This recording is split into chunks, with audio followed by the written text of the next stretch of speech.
क्या कहते हैं कि साथी विकास जो पीएचडी स्कॉलर है इलाहाबाद यूनिवर्सिटी से, हम उनका एसएफआई इलाहाबाद की तरफ से स्वागत करते हैं और चाहेंगे कि अब क्लास को शुरू किया जाए और बच्चे जुड़ते रहेंगे। साथी विकास। हाँ, हाँ, बिल्कुल, बिल्कुल। बिल्कुल सुरेश भाई और बहुत-बहुत धन्यवाद जो है ये मौका देने के लिए। बहुत खुशी है कि आज ऐसे अवसर पे जो है मुझे आपने कहा कि कुछ हिंदी के बारे में और लैंग्वेज भाषा को लेकर जो है कुछ मैं बातें कहूँ। साथ ही मित्रों को जो सीवीटी के एग्ज़ाम में शामिल हो रहे हैं इस बार और जितने भी साथी जुड़े हैं, आप सभी का बहुत-बहुत स्वागत है और विशेषकर शुभकामनाएँ भी हैं आने वाले एग्ज़ाम के लिए कि आप सब जो है पूरे मन से, पूरे मनोयोग से जो है बेहतर से तैयारी करके एग्ज़ाम दें, उसमें शामिल हों। और जैसा कि आप सभी ने जो है हिंदी भाषा, हिंदी को चुना है सीईटी के एग्ज़ाम के लिए। हिंदी भाषा जैसा कि मैंने सिलेबस देखा सीईटी का, तो बहुत बड़ा सिलेबस तो नहीं है। 5-6 टॉपिक मतलब ऐसे देखने में आते हैं कि बड़ा कि मतलब जो है जो आपकी मतलब एक जानकारी पर बेस्ड हैं कि आपको हिंदी भाषा को लेकर जो है कितनी समझ है। तो इसमें जो है कुछ निर्देश दिया गया है कि जो है भाषा अनुभाग के प्रश्न निम्नलिखित विषयों से होंगे जिनमें अ, ये इन्हीं तक सीमित नहीं है। जैसे इसमें पहला टॉपिक दिया है अपठित गद्यांश। अपठित हम गद्यांश अगर आपके पास स्क्रीन तो स्क्रीन शेयर कर लें थोड़ा सा तो आसान हो जाएगा बता पाना। मैं स्क्रीन शेयर करता हूँ, पेपर का ही करता हूँ। असल में ये 5-6 टॉपिक मैंने लिखा था, ज़्यादा है नहीं ये, है ना? पेज में ठीक है फिर। हाँ, हाँ। तो इसमें जो है पहला जो टॉपिक है वो अपठित गद्यांश है और अपठित गद्यांश तो दिया है, सिर्फ़ गद्यांश तक सीमित नहीं है ये। इसमें पद्यांश भी आएगा। जैसा कि आपने पेपर देखा होगा सीवीटी का, तो उसमें 2 गद्यांश दिए हैं और 1 पद्यांश दिया है। वो गद्यांश जो है 300 साढ़े 300 शब्द के हैं और पद्यांश भी जो है 7 से 8 पंक्तियों का दिया हुआ है। विकास सर क्योंकि ये मैं वो पेपर शेयर कर देता हूँ स्क्रीन पे और तो मेरी हाँ, स्क्रीन को हाँ, लोग ज़रूर, लोग ज़रूर, वो ज़रूर। करते रहेंगे। आप मुझे बताते रहिएगा कैसे स्क्रॉल करना है आगे, तो मैं उसे आपको आपके जो कमांड्स हैं उनको फॉलो करते हुए वो कर लूँगा। आपको बताने में आसानी होगी। हाँ, हाँ। सही रहेगा? हाँ, 1 मिनट मैं स्क्रीन शेयर करता हूँ, अगर मेरे अच्छा, में से हो जाता है। ठीक है? नहीं आपको ये देखिए मैंने एक स्क्रीन शेयर की हुई है। हाँ, अच्छा, अच्छा। तो ठीक, ठीक, ठीक। वो थोड़ा-सा हाँ, बिल्कुल, बिल्कुल। आप स्क्रीन पे देख रहे हैं। बिल्कुल। एक मिनट ये बस जो है आगे मैं बढ़ाइए। पहला हाँ, हाँ। गद्यांश जो है पहले गद्यांश पे आइए जो है। गद्यांश पे आ रही है। हाँ।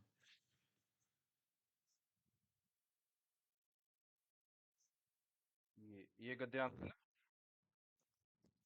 हाँ, ये पहला गद्यांश है और इसको आप ज़ूम कर सकते हैं, देख सकते हैं हाँ। इसमें। हाँ। तो ये पहला शीर्षक जो है दिया है मतलब आपठित गद्यांश, जो मतलब आपने पढ़ा नहीं है और वो 3 तरह के हैं। मतलब उसमें फैक्चुअल मतलब कुछ वास्तविक घटनाओं से प्रेरित रहेंगे, दूसरा है कथा कहानी से संबंधित और तीसरा है साहित्यिक। तो 3 तरह के गद्यांश आपके सामने एग्ज़ाम में आएँगे और पद्यांश भी होगा, जो आपने पढ़ा होगा या हो सकता है कि आपने ना भी पढ़ा हो, फिर भी जिनका भी रहेगा, जिन कवि के द्वारा लिखा रहेगा, आप इतना तो रहेगा कि आप उसको जान सकते हैं। तो ये आपका पहला शीर्षक है। दूसरा है मौखिक क्षमता। मौखिक क्षमता के तहत जो है कुछ बिंदु हैं मौखिक क्षमता जैसे हिंदी में मौखिक क्षमता को लेकर जो है जैसे विलोम शब्द है, वर्तनी है, शब्दार्थ हैं, समानार्थी, अनेकार्थी, अनेक शब्द के लिए एक शब्द, उपसर्ग, प्रत्यय, तद्भव, तत्सम, ये जो हैं मौखिक क्षमता में आपकी वर्बल एबिलिटी में आते हैं। जो भाषा आप हिंदी अ, जो चुनाव किए हैं उसके तहत मौखिक मौखिक क्षमता में इनका समावेश है। तीसरा टॉपिक है भागों को पुनर्व्यवस्थित करना, जिसमें आपको आपके सामने जो है वाक्य दिए जाएँगे, वाक्यों में कुछ पहचान करना या वाक्य अगर गलत रहेंगे तो उनको आपको सही करना और वाक्यों में जो है कारक पहचानना, विभक्तियाँ पहचानना और जो है हाँ, इतना ही। और चौथा है सही शब्द का चयन। ये भी आप जो है सही वर्तनी, सही उच्चारण के तहत आप जान सकते हैं। और 5वां है पर्यायवाची विलोम शब्द, ये आपने सुना ही। और शब्दावली, ये लास्ट है शब्दावली। तो कुल इतना ही सिलेबस है आपका। और जैसा कि स्क्रीन पे आप देख रहे हैं पेपर, पेपर बहुत टफ तो नहीं है, आप सभी इससे परिचित हैं। हिंदी भाषा का जो ये पेपर है, आप अगर देखेंगे तो बहुत ही मतलब कठिन नहीं है, आप आराम से कर ले जाएँगे। इतना धैर्य आप अगर बना के रखेंगे और जो है थोड़ी-सी सावधानी, थोड़ी-सी जो है बुद्धिमत्ता का परिचय देंगे, तो बड़े अच्छे प्रश्न हैं और सब आप कर ले जाएँगे। कुल 50 प्रश्न हैं इसमें, कुल 50 प्रश्न हैं। 50 में से आपको सिर्फ़ 40 प्रश्न करने हैं।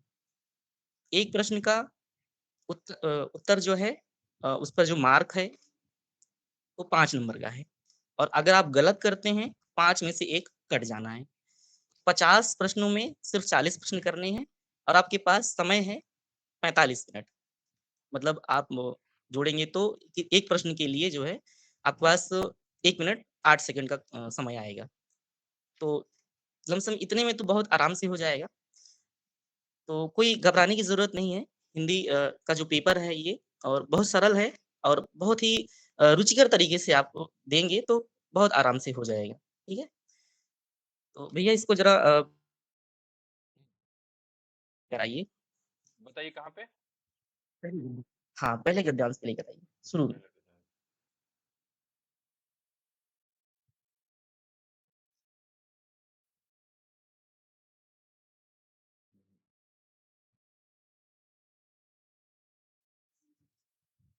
जी। हुँ, पहले प्रश्न और ऊपर जाइए, पहला प्रश्न जहाँ पे दिख रहा हो। हाँ, हाँ, हाँ, गद्यांश गद्यांश थोड़ा-सा।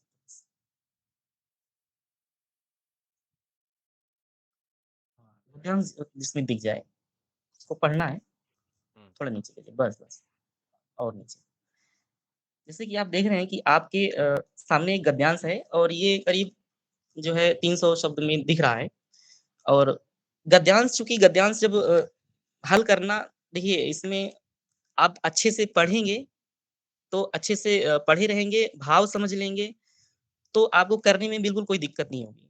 गद्यांश हैं, गद्यांश को हल करने का 2 तरीका है। जैसे एक प्रश्न दिया रहता है कि गद्यांश दिया है ऊपर और नीचे प्रश्न दिए हैं, 5 प्रश्न हैं। पहले भाई आदमी प्रश्न पढ़ लेता है, तब गद्यांश पढ़ता है और एक तरीका है जो पहले गद्यांश पढ़ते हैं, फिर प्रश्नों का उत्तर देते हैं। लेकिन आपका जो एग्ज़ाम होना है, वो ऑनलाइन मोड में होना है या जैसे मैनुअल दिया हो, अगर ऑफलाइन होना है तो कोई दिक्कत नहीं। आप ऑनलाइन अगर मतलब देना है एग्ज़ाम, तो उसमें जो है भई स्क्रीन पे तो गद्यांश पहले आएगा, उसके बाद फिर अभी देखिए इसमें प्रश्न दिख रहा है, तो पहले गद्यांश पढ़ेंगे, उसके बाद ही आप जो है प्रश्न पढ़ के उत्तर देंगे फिर, ठीक है?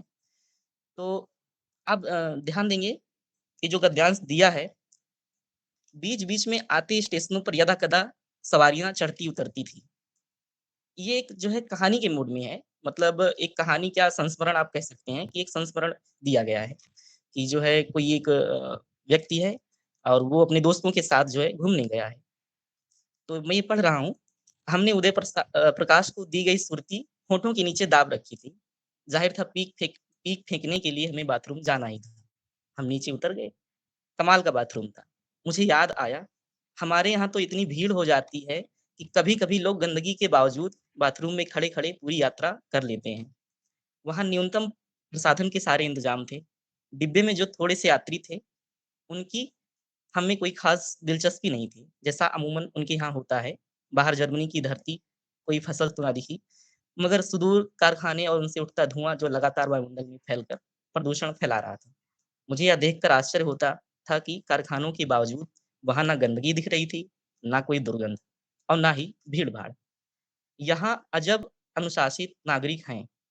आखिर यूँ ही यह यूरोप का सबसे विकसित देश तो नहीं बना है ना? आज यात्रा का तीसरा दिन था और मौसम साफ। हम तीनों धुआँधार बातें कर रहे थे, बहस कर रहे थे और एक-दूसरे को भद्रता से सुन भी रहे थे। अमूमन यूरोपीय कम बातें करते हैं। एक ओर जर्मनी के वायुमंडल में हिंदी ध्वनियों का यह लगातार प्रसार, तो दूसरी ओर बेहद खूबसूरत दृश्यावलियाँ।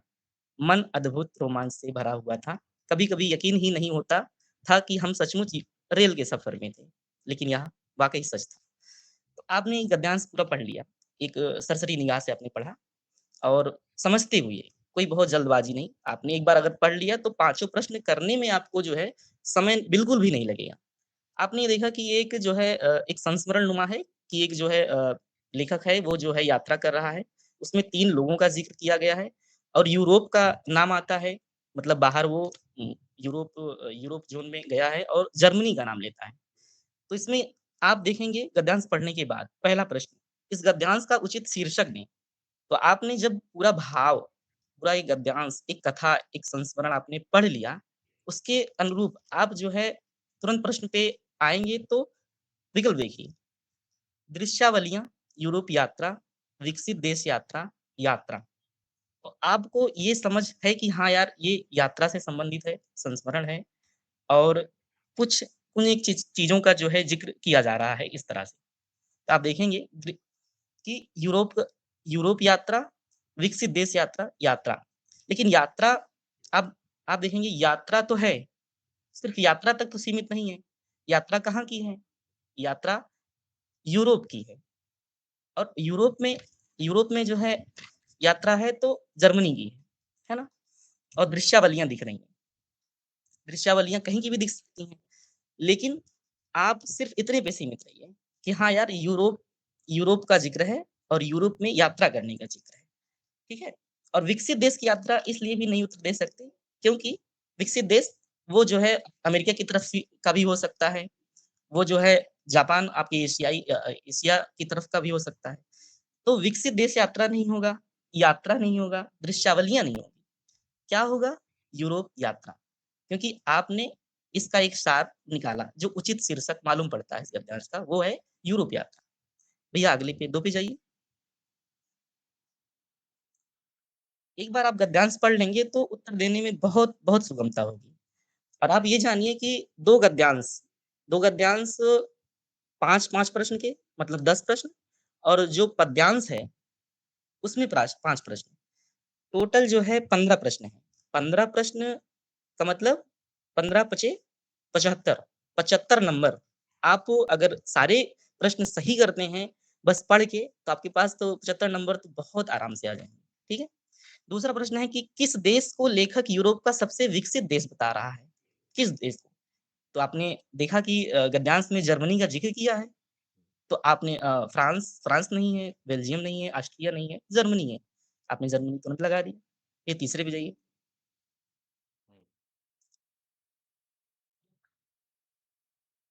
न्यूनतम प्रसाधन से लेखक क्या क्या अभिप्राय है? न्यूनतम प्रसाधन, ये जो यात्रा कर रहा है थोड़ा-सा ऊपर कीजिए भैया।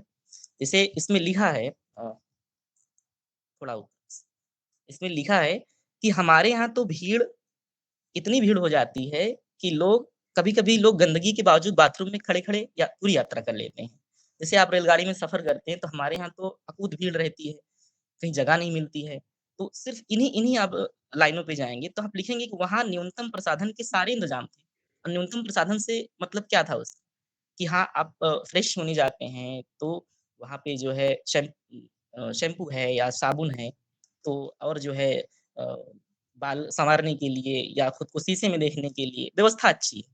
तो न्यूनतम प्रसाधन, तो आप यहाँ देखेंगे विकल्प में क्या दिया है? इत्र दिया है, भोजन व्यवस्था, यात्रा व्यवस्था, सामान्य प्रयोग की वस्तुएँ। आप यहाँ पे न्यूनतम प्रसाधन से अभिप्राय जो लगाएँगे, सिर्फ़ इत्र से तो नहीं लगा सकते हैं कि सिर्फ़ वहाँ खुशबू का ही जो है उम, व्यवस्था है कि आप जाएँगे इत्र लगा के बाहर निकल आएँगे। भोजन व्यवस्था भोजन करनी नहीं, यात्रा व्यवस्था, सिर्फ़ यात्रा व्यवस्था की बात भी नहीं कर सकते हैं, सामान्य प्रयोग की वस्तुएँ, जो सामान्य प्रयोग में आएगा, ठीक है? तो एक भाव आपने यहाँ पे समझा। ठीक, तीसरे पे जाइए भैया। हाँ, लिखा है जर्मनी के वायुमंडल में हिंदी की ध्वनियों का प्रसार क्यों हो रहा था? जर्मनी के वायुमंडल में हिंदी की ध्वनियों का प्रसार क्यों हो रहा था? पहला है लेखक हिंदी में मित्रों से संवाद कर रहा था। दूसरा है हिंदी गाने बजाए जा रहे थे। हिंदी में सब बातें कर रहे थे और हिंदी का सामान्य प्रयोग हो रहा था। आपने यहाँ पे आपने लिखा कि आपने देखा कि हम तीनों धुआँधार बातें कर रहे थे, बहस कर रहे थे और एक-दूसरे को भद्रता से सुन भी रहे थे। ये लास्ट की जो तीसरी लाइन, तो यहाँ पे आप सीधे-सीधे उत्तर दे सकते हैं कि लेखक जो है, वो स्वयं कह रहा है कि वो 3 ही लोग थे और 3 ही लोग आपस में बातें कर रहे थे। तो लेखक हिंदी में मित्रों से संवाद कर रहा था, इसलिए वहाँ की ध्वनियों में जहाँ वो बैठे थे, जिस डिब्बे में बैठे थे, वहाँ ध्वनियों का प्रसार हो रहा था। तो ये पहला सही हो जाएगा। भैया आगे जाइए, अगले प्रश्न पे। हाँ, खूबसूरत। खूबसूरत, खूबसूरत शब्द का पर्यायवाची बताएँ। अब देखिए, पर्यायवाची की बात आई ना, मौखिक एबिलिटी जो आपने अभी सिलेबस में देखा था कि मौखिक क्षमता। तो मौखिक क्षमता में आपने पर्यायवाची का मतलब होता है कि किसी शब्द के समानांतर, किसी शब्द के समान ही दूसरा शब्द जिसका अर्थ भी वही ध्वनित होता है, वो पर्याय के रूप में अ, सामने आता है। तो ये पर्यायवाची होता है ना? जैसे अग्नि है, तो अग्नि को आग आग भी कहते हैं, उसको अनल भी कहते हैं। उसको जो है पावक भी कहते हैं। तो वही चीज़ जो है अब ये आपके गद्यांश में ये तुरंत ला दिया। खूबसूरत शब्द का पर्यायवाची बताएँ। तो खूबसूरत शब्द का पर्यायवाची क्या होगा? सादा, सरल, सुंदर, सौम्य। तो सादा, सिर्फ़ सादा होना क्या खूबसूरत का पर्यायवाची है? सरल होना, सरल एक भाव है, एक भाव को दर्शा रहा है। सादा, वो भी वहीं से संबंधित है। सौम्य भी एक भाव है। लेकिन सुंदर, तो सुंदर आपने सीधे सिद्ध कर लिया कि हाँ, खूबसूरत शब्द का पर्यायवाची सुंदर है ना? और ये तीसरी लाइन में नीचे से दूसरी लाइन में दिख भी रहा है, ठीक है? तो खूबसूरत दृश्यावलियाँ थी जिनका लगातार हाँ, ठीक है? थोड़ा और ऊपर जाइए भैया, ये दूसरा आ गया शायद। हाँ, ये लास्ट हो गया ना? हाँ, हुँ। ये देखिए 5 प्रश्न इसके हो गए, ठीक है भैया? ये अगला गद्यांश आ गया। अगला गद्यांश जो दिया हुआ है, ये जो है ये जो है किसी के निबंध निबंध का इसमें ज़िक्र किया जा रहा है और कुछ-कुछ ये जो है वास्तविकता से भी अनुप्रेरित है। जैसे आपका ये सिलेबस पे ही है कि मतलब जो है इसमें वास्तविक निबंध गद्यांश दिए जाएँगे या कथा कहानी से संबंधित रहेगा या साहित्यिक कुछ संस्मरण, कुछ जो है रेखा चित्र के नुमा। तो ये जो है दूसरा जो गद्यांश है, आप इसको देखिए। ये भी उतना ही लंबा है, उतने ही शब्दों का ही लमसम, थोड़ा-सा ज़्यादा है। लिखा है कि यहाँ तक कि इंसान को पहनना क्या चाहिए, अपने सिर को ढाँपना चाहिए या नहीं और खाना क्या चाहिए? कौन-सी चीज़ खाने के लिए वर्जित है और कौन-सी अवर्जित? और इंसान के दिल में मोहब्बत जैसा एहसास कौन-सी जात की लड़की या कौन-से मज़हब के लड़के के लिए पैदा होना चाहिए? ये सब हिदायतें भी लोगों को वही देते हैं। इन इजाज़तों और पाबंदियों का सिलसिला इतना लंबा है कि हमारे देश में पैदा होने वाला हर बच्चा जो संयोग से किसी जिस जाति का नाम धारण करने वाले माँ-बाप के घर पैदा हो जाता है, जिस मज़हब को मानने वाले माँ-बाप के घर जन्म लेता है, उस जाति के और उस मज़हब के कानून उस पर इस तरह से लागू हो जाते हैं, कि जब तक वह जीता है, वह इजाज़तों, पाबंदियों की पकड़ से नहीं निकल पाता। श्री रामनारायण उपाध्याय का निबंध पढ़कर मुझे जहाँ उनके लिए प्यार और सत्कार का एहसास हुआ, वहाँ एक खौफ का एहसास भी हुआ। और मैंने जब उन्हें जल्दी से खत लिखा, अब आप बताइए, अगर भगवान की वारिसों ने मुझ पर हर्जाने का मुकदमा दायर कर दिया कि मैंने उनके भगवान से बहाने से कलम माँगी थी और फिर वापस नहीं दी, तो मैं क्या करूँगी? और साथ ही मैंने लिखा, आप बताइए, मैं यह किस तरह साबित करूँगी कि मैंने झूठ बोलकर भगवान से कभी कुछ नहीं लिया? मेरे दोस्त, आपने एक दस्तावेज़ बनाकर लोगों के सामने रख दिया है और उसके आधार पर मुकदमा करने वाली गवाहियाँ तैयार कर देंगे। लेकिन मेरी तरफ से गवाही कौन देगा? मेरे भगवान के आगे झूठ कभी झूठ नहीं बोला। अब नीचे देखिए प्रश्न, आपने गद्यांश को पढ़ लिया और एक सरसरी निगाह से बस लाइन दर लाइन आप बस पढ़ते चले जाइए, ठीक है? प्रश्न को हल करने में ज़रा भी वक़्त नहीं लगेगा, है ना? हमारे देश में बच्चे की संस्कृति को धर्म किस प्रकार तय करता है? हमारे देश में बच्चे की संस्कृति को धर्म किस प्रकार तय करता है? तो यहाँ पे आपने देखा होगा, यहाँ पे ऊपर लिखा है, थोड़ा-सा ऊपर कीजिए भैया।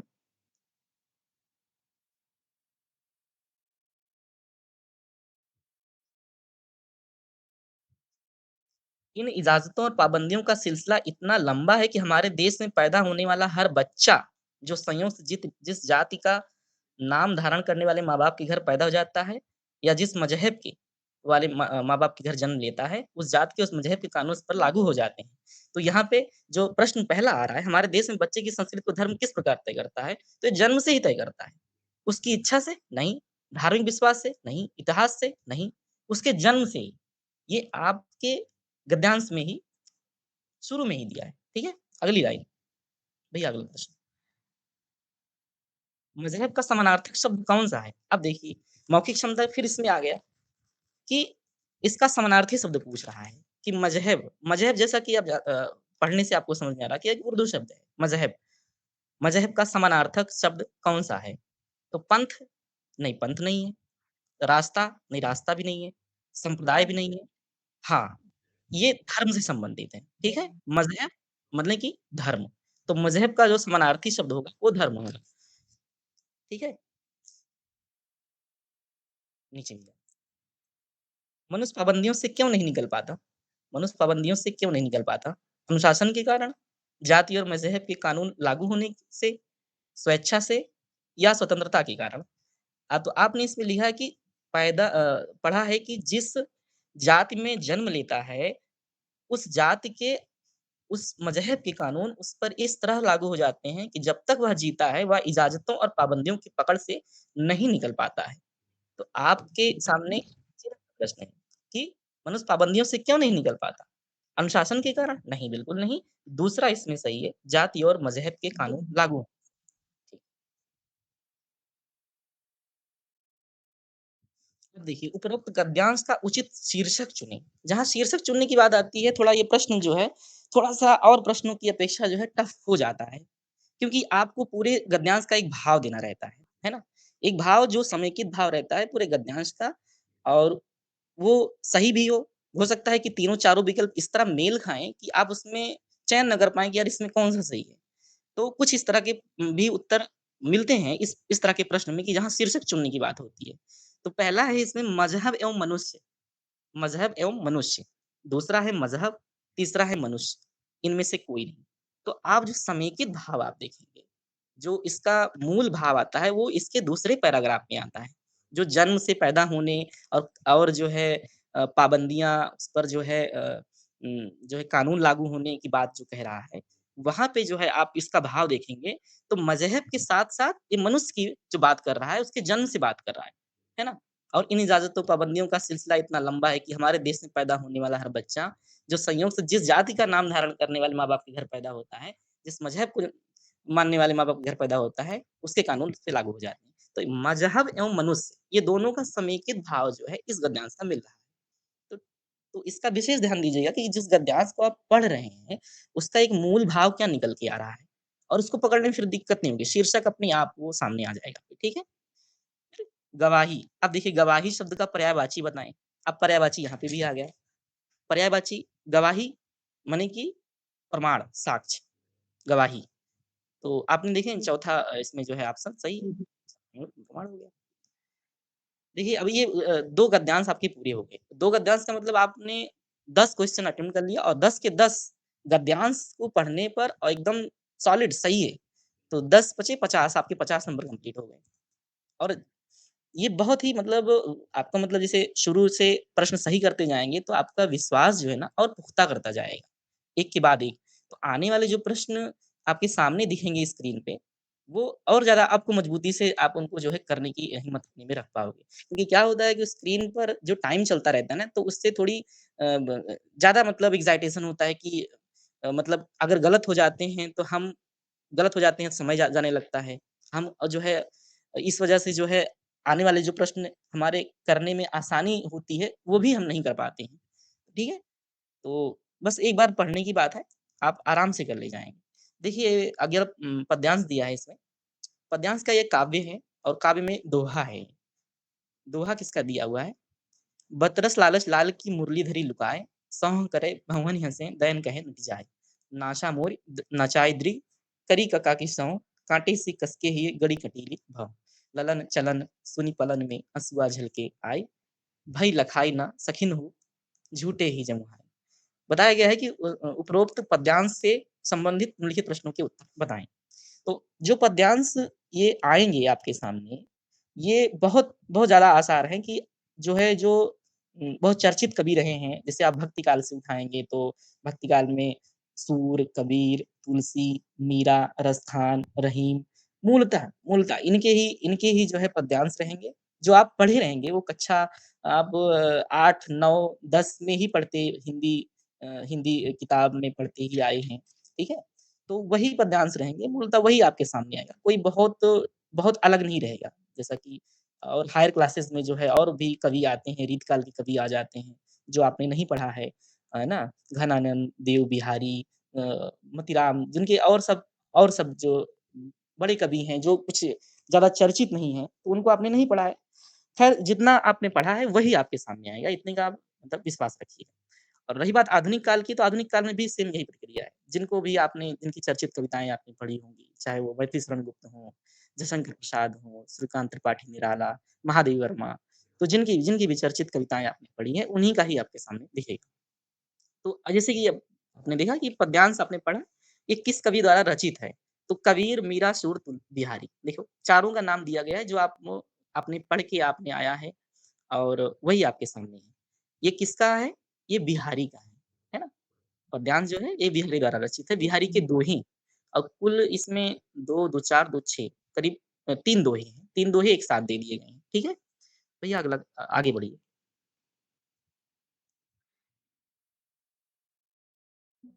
हाँ, लिखा है कि उपरोक्त पद्यांश में मुरली कौन छुपा रहा है? तो ज़रूरी है कि पद्यांश में आप अर्थ को कैसे ग्रहण करते हैं, कैसे मतलब उस चीज़ को समझते हैं। जैसे एकदम अक्षरशः वो अर्थ ना समझ पाएँ, तो भी भाव को कैसे पकड़ते हैं, ये भी आपको अ, आपकी देखने वाली बात होगी। बतरस लालच लाल की, मुरली धरी लुकाए। बतरस लालच लाल की मतलब बात करने के लालच में लाल मतलब कृष्ण की मुरली धरी लुकाए। मुरली मतलब छिपा दी गई, किसके द्वारा छिपा दी गई? यहाँ पे पहले दोहे में जो है राधा की बात की जा रही है, राधा की, है ना? "सौंह करे भंवनि हँसै, दैन कहे नटि जाय।" है ना? जिसमें भगवान श्री कृष्ण जो है वो नंद बाबा की सौंह करके कहते हैं कि जो कोई मेरी मुरली जो है दे देगा, मैं उसका हमेशा ऋणी रहूँगा। लेकिन राधा जी क्या करती हैं वो जो है बताती नहीं हैं और जो है वो मुकर जाती हैं। तो ये पहले दोहे में इन्हीं का ज़िक्र किया गया है। "बतरस लालच लाल की, मुरली धरी लुकाए।" तो उपरोक्त पद्यांश मुरली कौन छुपा रहा है? बिहारी? नहीं, बिहारी नहीं छुपा रहे हैं। मीरा की तो बात ही नहीं है। कृष्ण स्वयं मुरली तो छुपा नहीं रहे। तो राधा, इसमें चौथा ऑप्शन राधा सही है। ठीक है? राधा। देखिए, उपरोक्त पद्यांश में किस लालच में मुरली छुपाई जा रही है? किस लालच में? तो आपने भाव पकड़ा है कि बतरस लालच। जैसे आपने गद्यांश को पढ़ने पर जैसे कि लाइन दर लाइन आप पढ़ते हैं, तो ये भाव समझते हैं हाँ यार, ये फला उत्तर फला लाइन में ही है ना? एक बार पढ़ते हैं, हाँ क्लियर हो जाता है। तो सेम वैसा ही गद पद्यांश में भी वही है, थोड़ा-सा इसमें भाव को आपको निकालना रहता है। भाव आपने समझा और अर्थ जो है निकालने रहते हैं। आपने अर्थ को जो है थोड़ा तोड़ के बदतरस लालच लाल की, मतलब बात करने का लालच, है ना? तो किस लालच में मुरली छुपाई जा रही है? लाल का लालच? नहीं, नहीं, लाल का लालच तो नहीं है। बात करने का लालच? हाँ, बात करने का लालच। मुरली बेचने का लालच? नहीं। आँख चुराने का लालच? बिल्कुल नहीं। तो ये दूसरा सही है बात करने का लालच, ठीक है? अर्थ थोड़ा-सा बस थोड़ा-सा ध्यान देना है कि उसको विस्तारित करना है, ठीक है? और लिखा है उपरोक्त पद्यांश में किस रस की सृष्टि हो रही है? अब देखिए रस आ गया। रस जो है आपके सिलेबस में ये जो है हाँ, ये भी मौखिक क्षमता के तहत ही आएगा। क्यों आएगी? जैसे आप किसी जो है काव्य को पढ़ते हैं, किसी गद्य को पढ़ते हैं, तो उससे जो है जो महसूस करते हैं, जो भाव आपके भीतर आता है, जो अस्थायी भाव आपके अंदर उद्बुद्ध होता है, जो आनंद की प्राप्ति होती है, वही रस होता है। रस की तो सीधी-सीधी सहज परिभाषा यही है। और 9 तरह के रस हैं हिंदी में और 9 तरह के रस हैं, तो उनकी जो है स्थायी भाव भी उन्हीं के अनुरूप दिए गए हैं। है ना? जैसे श्रृंगार रस है, वीर रस है, हास्य रस है, करुण रस है, रौद्र रस है, भयानक रस है, वीभत्स, अद्भुत, शांत, वात्सल, भक्त। भक्ति जो है 10वां रस 9वां 10वां ये 10वां रस माना गया है। ठीक है? तो श्रृंगार रस का स्थायी भाव जो होता है वो प्रेम होता है। रति हास्य रस जिसका स्थायी भाव हास होता है। करुण रस जिसका अस्थायी भाव शोक होता है, वीर रस जिसका अस्थायी भाव उत्साह होता है। मुख्यतः जो 4 रस हैं, 4 रसों का अस्थायी भाव इतना तो आपको पता होगा, तो जो भी मिलेंगे, जो भी आपके पद्यांश मिलेंगे, आप आराम से कर लेंगे। क्योंकि जो भी ये कवि आपको बताए कि हाँ, सूर, कबीर, मीरा, तुलसी, तो मूलतः इन जो है भाव में इन जो है अस्थायी भाव में जो है इनकी काव्य मिलते हैं। वात्सल्य रस आपका जो है सूरदास में मिलेगा, ठीक है? और जो है रति प्रेम ये बिहारी में, ठीक है? और करुण रस, जहाँ करुण रस की बात होगी, ये कुछ एक दोहों में कुछ दोहों में जो है आपका मिलेगा बिहारी में और सूरदास में मिलेगा, है? वीर रस की जहाँ बात आएगी वहाँ तो जो भूषण भूषण हैं, वीर रस के कवि हैं, ठीक है? या कुछ आधुनिक काल में किसी का नाम आ गया, ठीक है? तो भाव जैसे आप पकड़ लेंगे, भाव के अनुरूप तुरंत अस्थायी भाव को पहचानने में देर नहीं लगेगा, ठीक है? तो ये लिखा है कि किस रस की सृष्टि हो रही है। तो किस रस की सृष्टि हो रही है, इसमें जो है नायक भी है, नायिका भी है। नायक हैं देखिए, नायक जो है कृष्ण जी हैं और नायिका राधा हैं, जो पहले पहले पहले 2 पंक्तियों में है, ठीक है? पहले 2 पंक्तियों में इन्हीं का ज़िक्र है। बाद की पंक्तियों में जो है गोपियों का ज़िक्र किया गया है, क्योंकि 3 दोहे हैं एक साथ दिए गए हैं बिहारी के और तीनों का अर्थ जो है वो अलग-अलग है, ठीक है? उपरोक्त पद्यांश में किस रस की सृष्टि हो रही है? अब जब मूल भाव इसका आप तलाशेंगे, तो ये वीर रस की तो पद्य है नहीं, करुण रस की तो सृष्टि हो नहीं रही है। श्रृंगार रस, हाँ, श्रृंगार रस। वात्सल्य रस नहीं, कोई वत्सलता नहीं दिख रही है। तो आप सीधे-सीधे आप श्रृंगार रस इसमें लगा सकते हैं, ठीक है? आगे बढ़िए। हुँ। ये है कि उपरोक्त पद्यांश में कौन आँखें नचा रहा है? आँखें कौन नचा रहा है ना? अब देखिए, नासा मोर नचाए दृग, नासा मोर नचाए दृग, करी कका की सौं, काँटे सी कसके हिये, गड़ी कटीली भौं। आप देखेंगे इस दूसरा इसका दोहा है, उसमें लिखा है कि नासा मोरी मतलब नाक को थोड़ा-सा ऐसे मतलब नायिका जो है नाक को टेढ़ा कर रही है, नचाए दृग अपनी आँखों को जो है नचा के, है ना? करी कका की सों, है ना? कका की जो है सौगंध खाकर, कहती है मेरे मेरे पास नहीं है या फिर जो है काँटे से कस के लिए गड़ी कटीली भौं, है ना?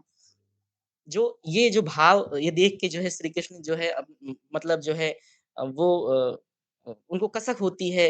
एक बार ये तो वो समझ मतलब उन्हें नहीं मतलब देखते हैं कि भाव जो है ये आ रहा है जो है कि नहीं है। लेकिन उनकी जो राधा जी की जो हाव-भाव था उससे समझ में आता है कि हाँ, छुपाया इन्होंने है। लेकिन फिर भी वो उस बात की कसक होती है ना? तो इसमें जो है पद्यांश में आखिर कौन नचा रहा है? कृष्ण, गोपियाँ, उद्धव या राधा? तो इसमें आप राधा लगा सकते हैं क्योंकि राधा की बात होती है, ठीक है? ललन चलन सुनि पलन में अँसुआ झलके जाए। ये तीसरा दोहा आ रहा है। आगे भैया। समास आ गया। हाँ, ठीक ये देखो यहाँ पे खत्म हो गया। 5 प्रश्न इसमें भी रहे, तो ये खत्म हो गया जो है 2 गद्यांश रहे, 1 पद्यांश रहा। कुल जो भी 15 क्वेश्चन रहे, ठीक है? अगला आ गया कि समास के कुल भेद। जहाँ समास की बात आती है, समास, संधि और समास, जो आपके सिलेबस में है जो है शब्द रूप में आएगा कि वर्तनी, वचन, संधि, समास। तो संधि जो होता है, संधि जो है वर्णों के मेल से एक तीसरा वर्ण बनता है और जो है एक नया अर्थ उससे निकल के आता है। तो वर्णों के मेल से जो है संधि और समास जो है वो शब्दों के मेल से बनता है। 2 या 2 से अधिक शब्द जो है आपस में मिलते हैं, तो एक तीसरे शब्द की सृष्टि होती है। तीसरे शब्द जो आता है, वो उसका एक अलग अर्थ होता है ना? इसमें कम से कम 2 पदों का योग होता है। 2 या 2 से अधिक पद जो है एक हो जाते हैं, ठीक है? और एक नया अर्थ की सृष्टि होती है। समास मूलतः जो है 6 प्रकार के हैं, 6 प्रकार के हैं जिसमें अव्ययी भाव समास है, तत्पुरुष समास है, कर्मधारय समास है, द्विगु समास है ना? बहुब्रीहि समास है, ठीक है? और द्वंद्व समास है। तो ये कुल 6 प्रकार के समास हैं, जिसमें से अव्ययी भाव समास की बात करें तो अव्ययी भाव समास जो होता है, उसमें प्रथम पद अव्यय होता है, मतलब पहला पद प्रधान होता है और दूसरा पद जो 2 पदों का मेल होता है ना, कि इसमें पहला पद है, दूसरा पद है। तो अव्ययी भाव समास में पहला पद अव्यय होता है, जिसका जो जिस रूप में होता है वो उसी रूप में लिखा जाता है। अव्यय वो शब्द होते हैं जो उसी रूप में लिखे जाते हैं, जिनका और अन्य रूप नहीं होता है। वो अविकारी होते हैं अव्यय, जैसे प्रति, प्रति जो है प्रति ही लिखा जाएगा, ठीक है? तो अव्ययी भाव समास में जो होता है प्रथम पद अव्यय होता है और वो जो है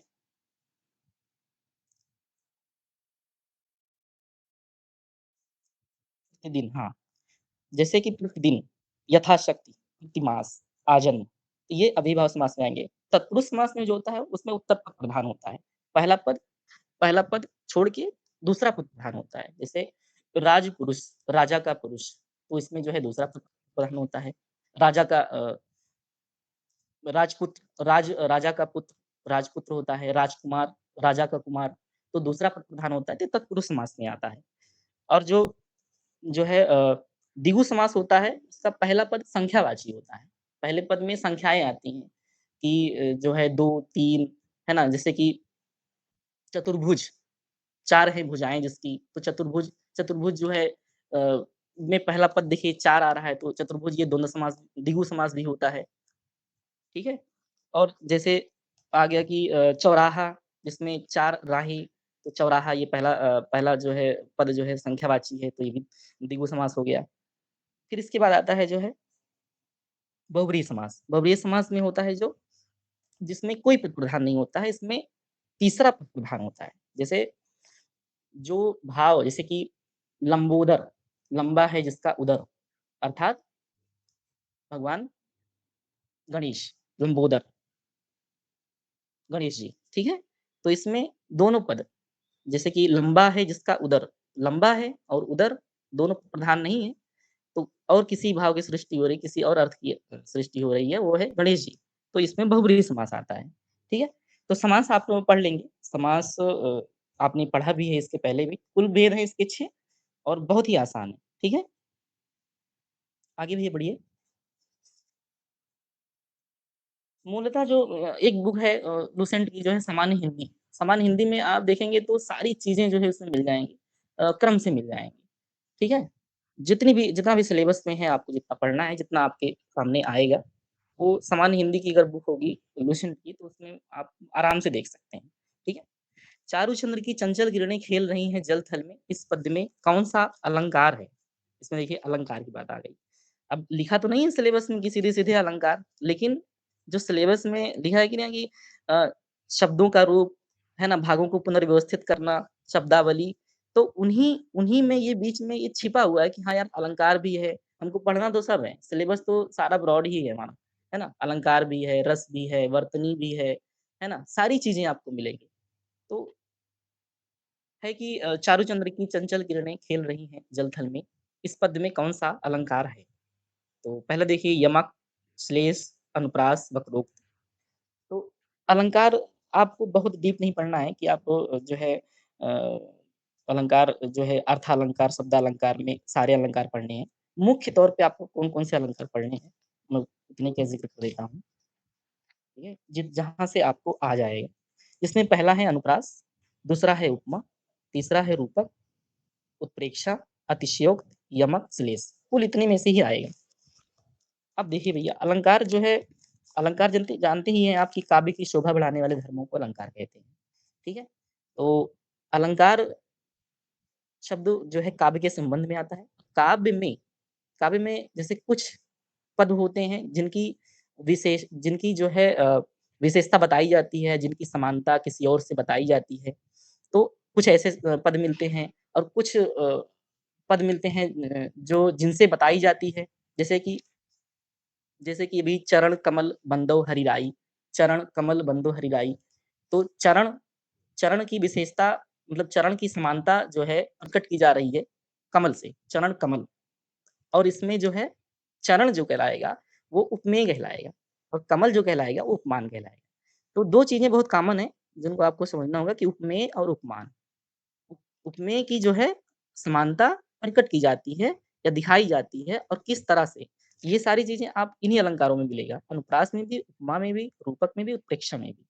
तो अनुप्रास में क्या है? अनुप्रास में किसी शब्द की जो है आवृत्ति किसी वर्ण की आवृत्ति जो है वो बार-बार मिलती है। किसी भी काव्य में काव्य की कोई पंक्ति मिलती है, उसमें किसी एक वर्ण की आवृत्ति कई बार मिलती है। तो इसमें चारुचंद्र की चंचल गिरणी खेल रही है जलधर में। इसमें आप चा वर्ण की आवृत्ति देख रहे हैं कि चा, चा, चा, चारु, चंद्र, चंचल। तो चा है, आप सीधे-सीधे इसमें अनुप्रास लगा सकते हैं, ठीक है? ये अनुप्रास अलंकार हो गया। और उपमा अलंकार की बात करेंगे तो उपमा में जो है सीधे-सीधे कहा जाता है कि समानता मतलब कि जैसे उम उम, एक उदाहरण जो है बता रहा हूँ इसका।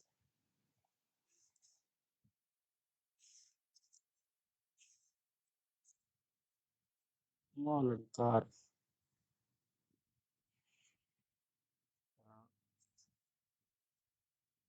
भीतर पात सरिस मंडोला हाँ, ये उपमा जैसे राधा रति के समान सुंदरी है। तो इसमें जो है राधा रति के समान सुंदरी है, समान मतलब एक समानता बताई जा रही है राधा की रति से, ठीक है? राधा की रति से समानता बताई जा रही है, इसमें राधा जो है में है, रति जो है उपमान है। तो राधा रति के समान सुंदरी है, पीपर पात सरिसमन डोला, है ना? सरिसमन, पीपर पात सरिसमन डोला, है ना? सरिसमन यहाँ पे तो रूपक आएगा, रूपक अलंकार, क्योंकि क्या है कि जिसमें उपमेय उपमान का अभेद रहित आरोप कर दिया जाए। जहाँ पे समानता की बात सिर्फ समानता ना दिखाई जाए, वो कह दिया जाए कि नहीं ये तो वही है ना? जैसे चरण कमल, तो चरण कमल बंधो हरिराई, इसमें चरण कमल ये रूपक अलंकार है, वो कमलवत चरण कह ही दिया जा रहा है, ठीक है? तो ये मुख्य अंतर है रूपक, उपमा और अनुप्रास। उत्प्रेक्षा में आप जानेंगे तो उसमें मनु मानव, जन जानव इन 2-3 शब्दों की सृष्टि होती है। अतिशयोक्ति अलंकार में जो होता है बहुत किसी बात को बढ़ा-चढ़ा के कहा जाता है। यमक अलंकार में आप जानते हैं कि कोई एक शब्द सेम सेम तरह का शब्द होता है, वो 2 बार प्रयुक्त होता है, 2 बार उसके अर्थ अलग-अलग होते हैं, ठीक है? श्लेष अलंकार जो होता है उसमें कोई एक ही शब्द होता है, उससे एक ही शब्द में जो है कई शब्द चिपके रहते हैं। जैसे रहीमन पानी राखिए, बिन पानी सब सून, पानी गए न उबरे, मोती माने सुन। तो इसमें जो पानी की जो बात कही जा रही है, पानी का 3 तरह से अर्थ उपयोग किया जा रहा है। पानी को इज़्ज़त भी कहा जा रहा है कि रहीमन पानी राखिए बिन पानी सब सून। रहीमदास जी कहते हैं ना कि पानी अपनी इज़्ज़त बचा के रखिए, इज़्ज़त ही सब कुछ है। एक पानी एक तो इज़्ज़त की बात की जा रही है। बिन बिन पानी सब सून, पानी गए न उबरे मोती मानो सोन। पानी चला गया तो कुछ नहीं रहेगा, मोती की कांति चली जाएगी। जैसे मोती जो रहता है पानी में तो उसकी चमक किससे बनी रहती है? पानी से बनी रहती है और चूना जो घिसते हैं उसको जो घिसते हैं तो पानी से चूने का अस्तित्व रहता है, चूना जैसे ही प्रयोग करते हैं। लेकिन चूना पानी पानी के बिना सूखा जाएगा तो वो भी बेकार।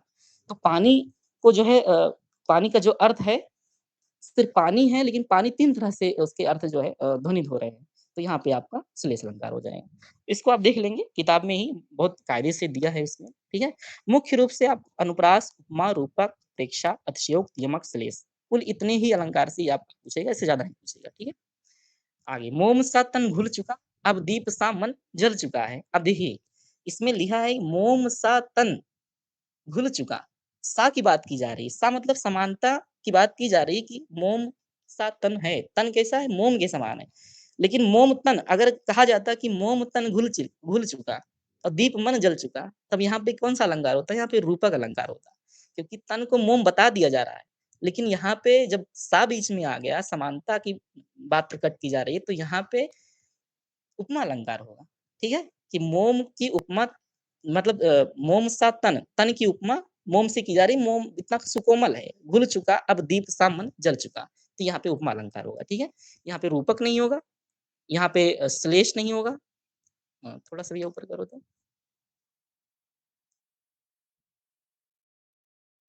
हाँ, श्लेष नहीं होगा, यमक नहीं होगा, ठीक है? देखिए मैंने कहा ना कि रूपक, उपमा, श्लेष, यमक आपको ज़्यादा अलंकार मतलब बहुत डीप नहीं पढ़ने हैं, मुख्य रूप से इन्हीं अलंकारों पर ध्यान रखना। दूसरा एक क्वेश्चन है अलंकार पे प्रश्न, ठीक है? अगले पे जाइए भैया। हाँ, वीर तुम बढ़े चलो, धीर तुम बढ़े चलो, सामने पहाड़ हो कि सिंह की दहाड़ हो, तुम कभी रुको नहीं, तुम कभी झुको नहीं। तो इसमें वीर तुम बढ़े चलो सीधे-सीधे आप देख रहे हैं कि भाव क्या निकल के आ रहा है। इसमें भाव जो है एक उत्साह का भाव है।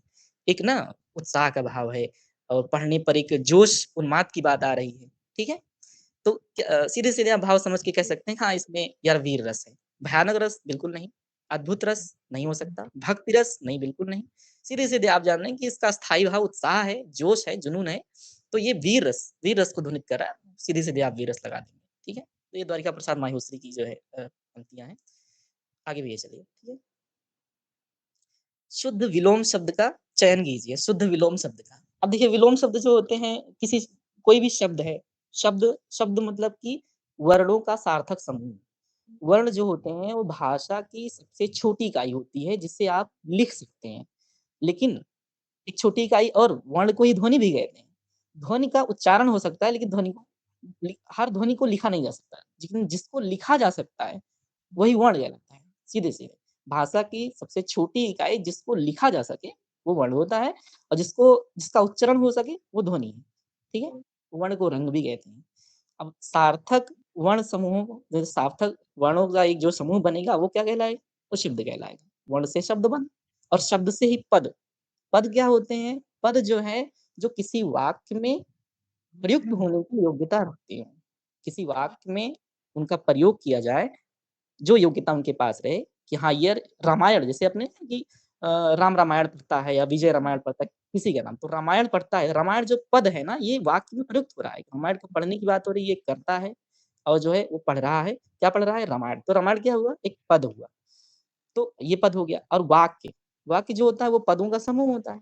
तो सीधे-सीधे ये जो एक लाइन बन रही है ना कि वर्ण, वर्ण से शब्द, शब्द से पद और पद से वाक्य। ठीक है? तो ये जो है शब्दावली यहीं से आई है, यही है, ठीक है?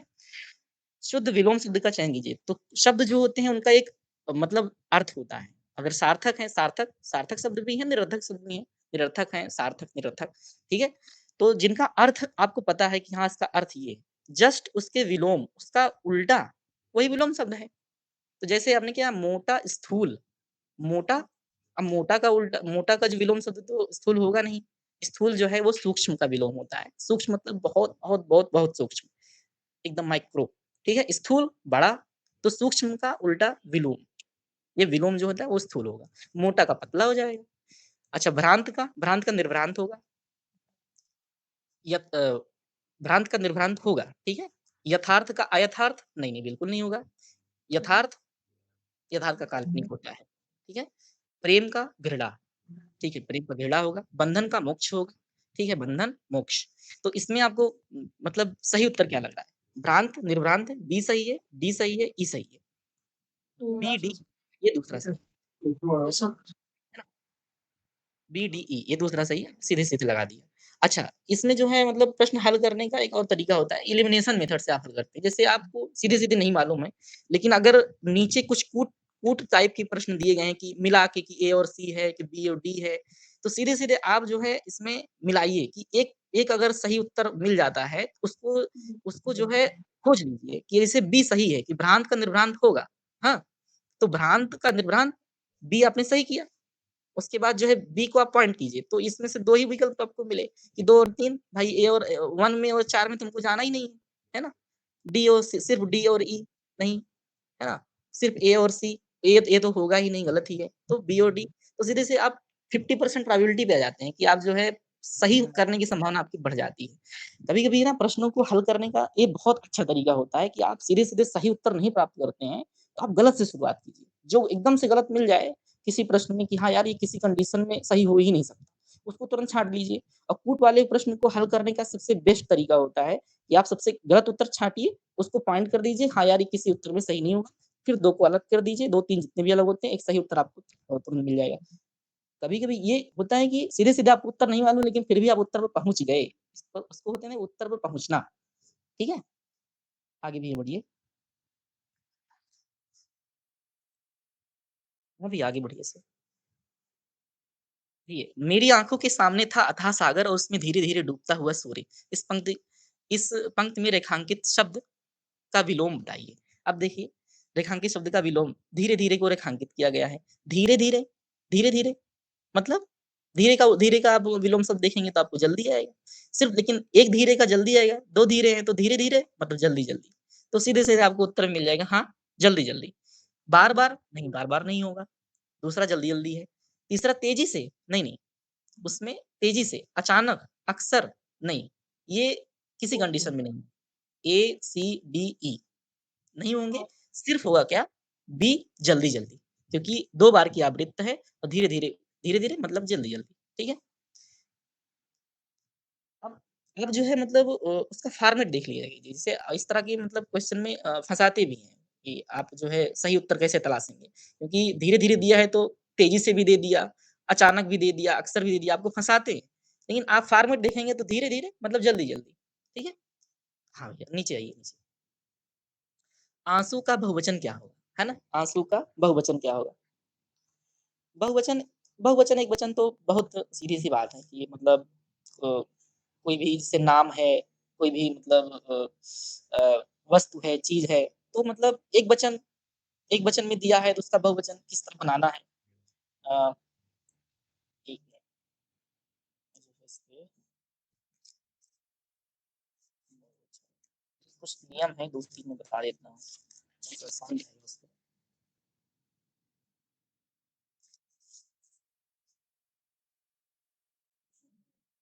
अच्छा।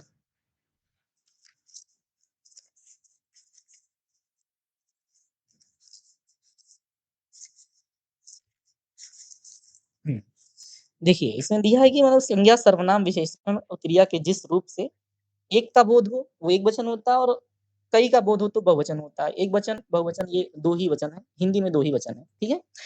एकवचन से बहुवचन बनाने का एक नियम दिया है, ये नियम आप जान लीजिए। जैसे आप जानते हैं कि कोई पुल्लिंग जो पुल्लिंग मतलब जैसे लड़का दिया है ना? लड़का लड़का पुल्लिंग है, तो लड़का, तो लड़के।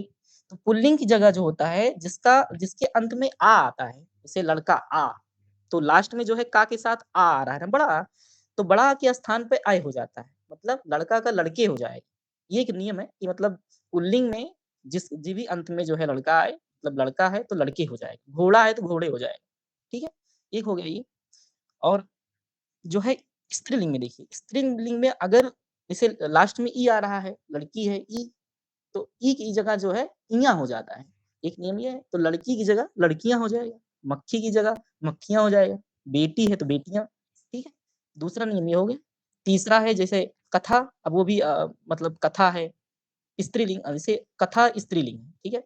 भाषा स्त्रीलिंग है। से आपको पुल्लिंग और स्त्रीलिंग भी पहचानना मतलब आना चाहिए। भाषा का मतलब एक पूरा टेस्ट ये है कि आप भाषा को सहज तरीके से कैसे आपकी रोज़मर्रा की लाइफ़ में जैसे आपने पढ़ा है, बचपन से आप पढ़ते आ रही हैं, तो एक आपको आइडिया लग जाता है कि ये पुल्लिंग है, स्त्रीलिंग है। कभी एकदम से रटने की भी ज़रूरत नहीं है। वो तो आपके एक सहज मतलब संबोधन में ही है, आप बात करते हो, आप किसी से मिलते हो, तो उस तरह से जो है आप बात करते-करते अपने आप ही समझ में रहती है कि यार पुल्लिंग है, स्त्रीलिंग है। लेकिन हाँ अगर व्यवस्थित तरीके से जानना है, कहीं त्रुटि होती है तो उसको आप सूची भी देख सकते हो, किसी किताब में देख सकते हो पुल्लिंग, स्त्रीलिंग, ठीक है? तो कथा जो है ये स्त्रीलिंग, तो कथा अब लास्ट में अगर स्त्रीलिंग के लास्ट में जो है आ रहेगा, तो वो वहाँ पे ऐ हो जाता है। कथा से कथाएँ हो जाएगा, ठीक है? कथा से कथाएँ हो जाएगा, ठीक है? आशा अब आशा भी स्त्रीलिंग है, तो आशा से आशाएँ हो जाएगा। भाषा भी स्त्रीलिंग है, भाषा से भाषाएँ हो जाएगा, ठीक है? एक ये हो गया और बस ये 3 नियम मुख्य है, ठीक है? और एक स्त्रीलिंग और जो है कि मतलब अगर लास्ट में उ आए, लास्ट में जैसे उ आता है, बड़ा उ आ गया, बहु, तो वहाँ पे भी जो है ऐ हो जाता है, बहुएँ हो गया, वधू, वधुएँ हो गया, धेनुएँ हो गया, ठीक है? ठीक है? इसका बी हो जाएगा ना भैया, केवल बी। हेलो, हाँ भैया कुछ कह रहे हैं? केवल बी इसका हो जाएगा ना, सुबह कौन रहेगा। हाँ, लेकिन आँसू यहाँ पे अब ये मैंने स्त्रीलिंग की बात कही, लेकिन आँसू जो है यहाँ पे वो पुल्लिंग में आएगा आँसू, ठीक है? आँसू स्त्रीलिंग में तो है नहीं, तो आँसू, आँसू भी नहीं होगा, सिर्फ़ आँसू, आँसू का आँसुओं होगा, ठीक है? आँसुएँ भी नहीं होगा। अगर ये आँसू स्त्रीलिंग होता तो इस नियम के हिसाब से आँसुएँ हो जाता, ठीक है? लेकिन स्त्रीलिंग है नहीं, आँसू पुल्लिंग में तो ये आँसुओं हो जाएगा, ठीक है? यहाँ पे दूसरा सही है, केवल बी सही होगा, ठीक है? आगे भैया बढ़िए। तो एकवचन, बहुवचन में कोई बहुत कन्फ्यूज़न नहीं होनी चाहिए, ये तो सीधी से एक सहज-सी बात है आप पढ़ने वाले। ठीक है? निम्नलिखित में से एकवचन शब्द कौन-सा है? आप सीधे-सीधे आप देखिए लड़का है या बच्चे, लड़के, है ना? तो ये पुल्लिंग के साथ में ए आ रहा है, तो ये आपको सीधे-सीधे जो है वो बहुवचन में आ गया, ठीक? लड़का हो गया, लड़का, ठीक है? चौथा सही है इसमें लड़का एकवचन है, ठीक है? आगे बढ़िए भैया। हाँ। जिन पंक्तियों में सभी शब्द एक-दूसरे के पर्यायवाची हैं, उनका चयन कीजिए। जैसे कमल, पंकज, राजीव, अरविंद। अब वही कि किसी एक शब्द के जो है समानांतर जो है दूसरा शब्द जिसका भी अर्थ वही है वो पर्याय होता है। अब यही पर्यायवाची कई सारे शब्दों का एक जो समूह मिलता है उस शब्द के लिए वही पर्यायवाची होते हैं। जैसे कमल है, कमल, कमल फूल, पंकज, पंकज मतलब कीचड़ में पैदा होने वाले पंकज, पंकज हो गया, राजीव, अरविंद, ये तीनों जो है ये कमल के ही पर्यायवाची हैं, ठीक है? पवन, अब देखिए दूसरा देखिए पवन, समीर, अनल, वायु। समीर मतलब हवा, पवन मतलब हवा, वायु हवा, लेकिन अनल जो होता है वो आग होती है, अनल। अनल आग हो गया, तो ये तो गलत हो गया। बी आप देखो आपने बी तुरंत छाँट लिया कि बी गलत है। अब सीधे-सीधे यहीं से आप उत्तर दे सकते हैं, मतलब सही उत्तर का चयन कीजिए। अब बी तो पहला तो गलत हो गया, बी सही हो गया, ठीक है? और आभा, कांति, प्रभा, मुदित। आभा का मतलब जो है आभा, कांति, चमक, आभा, कांति होगा उसका भी चमक होता है, प्रभा उसका भी चमक होगा, लेकिन मुदित का मतलब होता है खुश, खुश होना या प्रसन्न, प्रसन्नचित्त, मुदित, तो ये भी गलत हो गया। तो बी गलत है, सी गलत है, ठीक है? बी और सी गलत है। तालाब, तालाब जो है देखिए तालाब, जलाशय होगा, सरोवर, सरोवर होगा, जलाशय होगा, ठीक। और सर मतलब एक बाण भी होता है, ठीक है? सर बाण, ई और ई। नीचे दिए गए विकल्पों में सही उत्तर का चयन कीजिए। इसमें से सही उत्तर का चयन करना है, हाँ सूर्य, सूर्य, दिनकर, हिमांशु, भास्कर। देखो ई सही है और ए सही है, ए और ई तो सही है ना? लेकिन इसमें जो है साथ में जो है सही और कौन-सा हो रहा है? गलत है, ठीक है। तो सर जो है ये जो है बाण हो जाएगा, ठीक है? सर का मतलब बाण होता है, तो तालाब का ये, जलाशय, सर, सरोवर ये भी गलत है। आभा, कांति, प्रभा, मुदित गलत है। अनल अगर है बी वाले में तो भी गलत है। तो बी, सी, डी गलत है आपके, ए और ई सही है, तो चौथा ऑप्शन सही है, ठीक है? तो छोटी-छोटी सी देखो अगर आपको अगर पर्यायवाची आप पूरी पढ़े हैं किसी जो है शब्द के लिए, तो जो है इसको पकड़ने में आसानी होगी। छोटी-सी बात है, सरोरु अगर वहाँ पे सरोवर की जगह सरोरु होता, सरोरु और सर ना करके सरोरु कर दिया होता तो सही हो जाता वो। लेकिन सर है, सर का मतलब बाण होता है, तो अभी गलत हो गया वो, ठीक है? विनायक शब्द का पर्यायवाची शब्द अब देखिए पर्यायवाची पे दूसरा प्रश्न आ गया। दूसरा क्या तीसरा है शायद, इसके पहले ही पर्यायवाची आया था। तो आप समझ ही सकते हैं कि पर्यायवाची आप पढ़ लीजिएगा, इम्पोर्टेंट है इसके लिए, ठीक है? विनायक शब्द का पर्यायवाची क्या है? चंद्रमा, सूर्य, पवन, गणपति। तो विनायक विनायक जो है यूज़ होता है जो गणेश जी के लिए। गणेश जी मतलब गणपति, गजानन, लंबोदर, ठीक है? तो ये गणपति होगा, चौथा सही रहेगा। आगे बढ़िए। अब देखिए एक ये आया कि वन वर्ड सब्स्टिट्यूशन जो इंग्लिश में बोलते हैं कि कई शब्दों के लिए एक शब्द, अब ये हिंदी में भी है ना कि एक बड़े वाक्य के लिए एक शब्द, है ना? तो ये आपकी भाषा को जो ना मतलब कितना ज़्यादा प्रभावी बनाता है, ये बहुत अच्छी बात है। इसे हम मतलब रोज़मर्रा की लाइफ़ में भी ये यूज़ करते हैं कि यार मतलब पूरा पूरा ना बोल के जो है कोई एक शब्द बोल देते हैं कि यार बहुत शास्त्रों को जानने वाला भाई शास्त्रज्ञ है, कम जानने वाला अल्पज्ञ है ना? बुद्धिहीन है ना? जो है बहुत सारी इसमें मतलब ये शब्द आते हैं जो कई सारे वाक्यों मतलब वाक्यों का एक जो बड़ा वाक्य मिलता है, उनके लिए प्रयुक्त होने वाला एक छोटा-सा शब्द मतलब एक शब्द, है ना? वन वर्ड पूरे पूरे वाक्य के भाव को वो अकेला प्रकट करता है, ठीक है? तो इसमें दिया है जो कम जानता हो, वो अल्पज्ञ होगा, ठीक है? जो अच्छे कुल में जन्मा हो, कुलीन होगा, ठीक है? जो क्षमा करने योग्य है, वो क्षम्य होगा, जिसे जाना ना जा सके, वो अज्ञात होगा।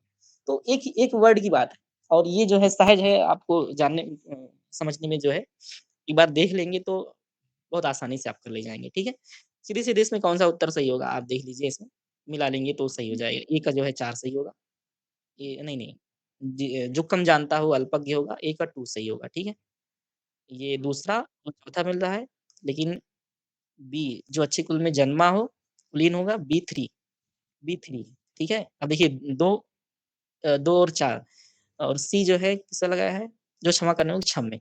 तो ये चौथा, ये दूसरा सही है इसमें, ठीक है?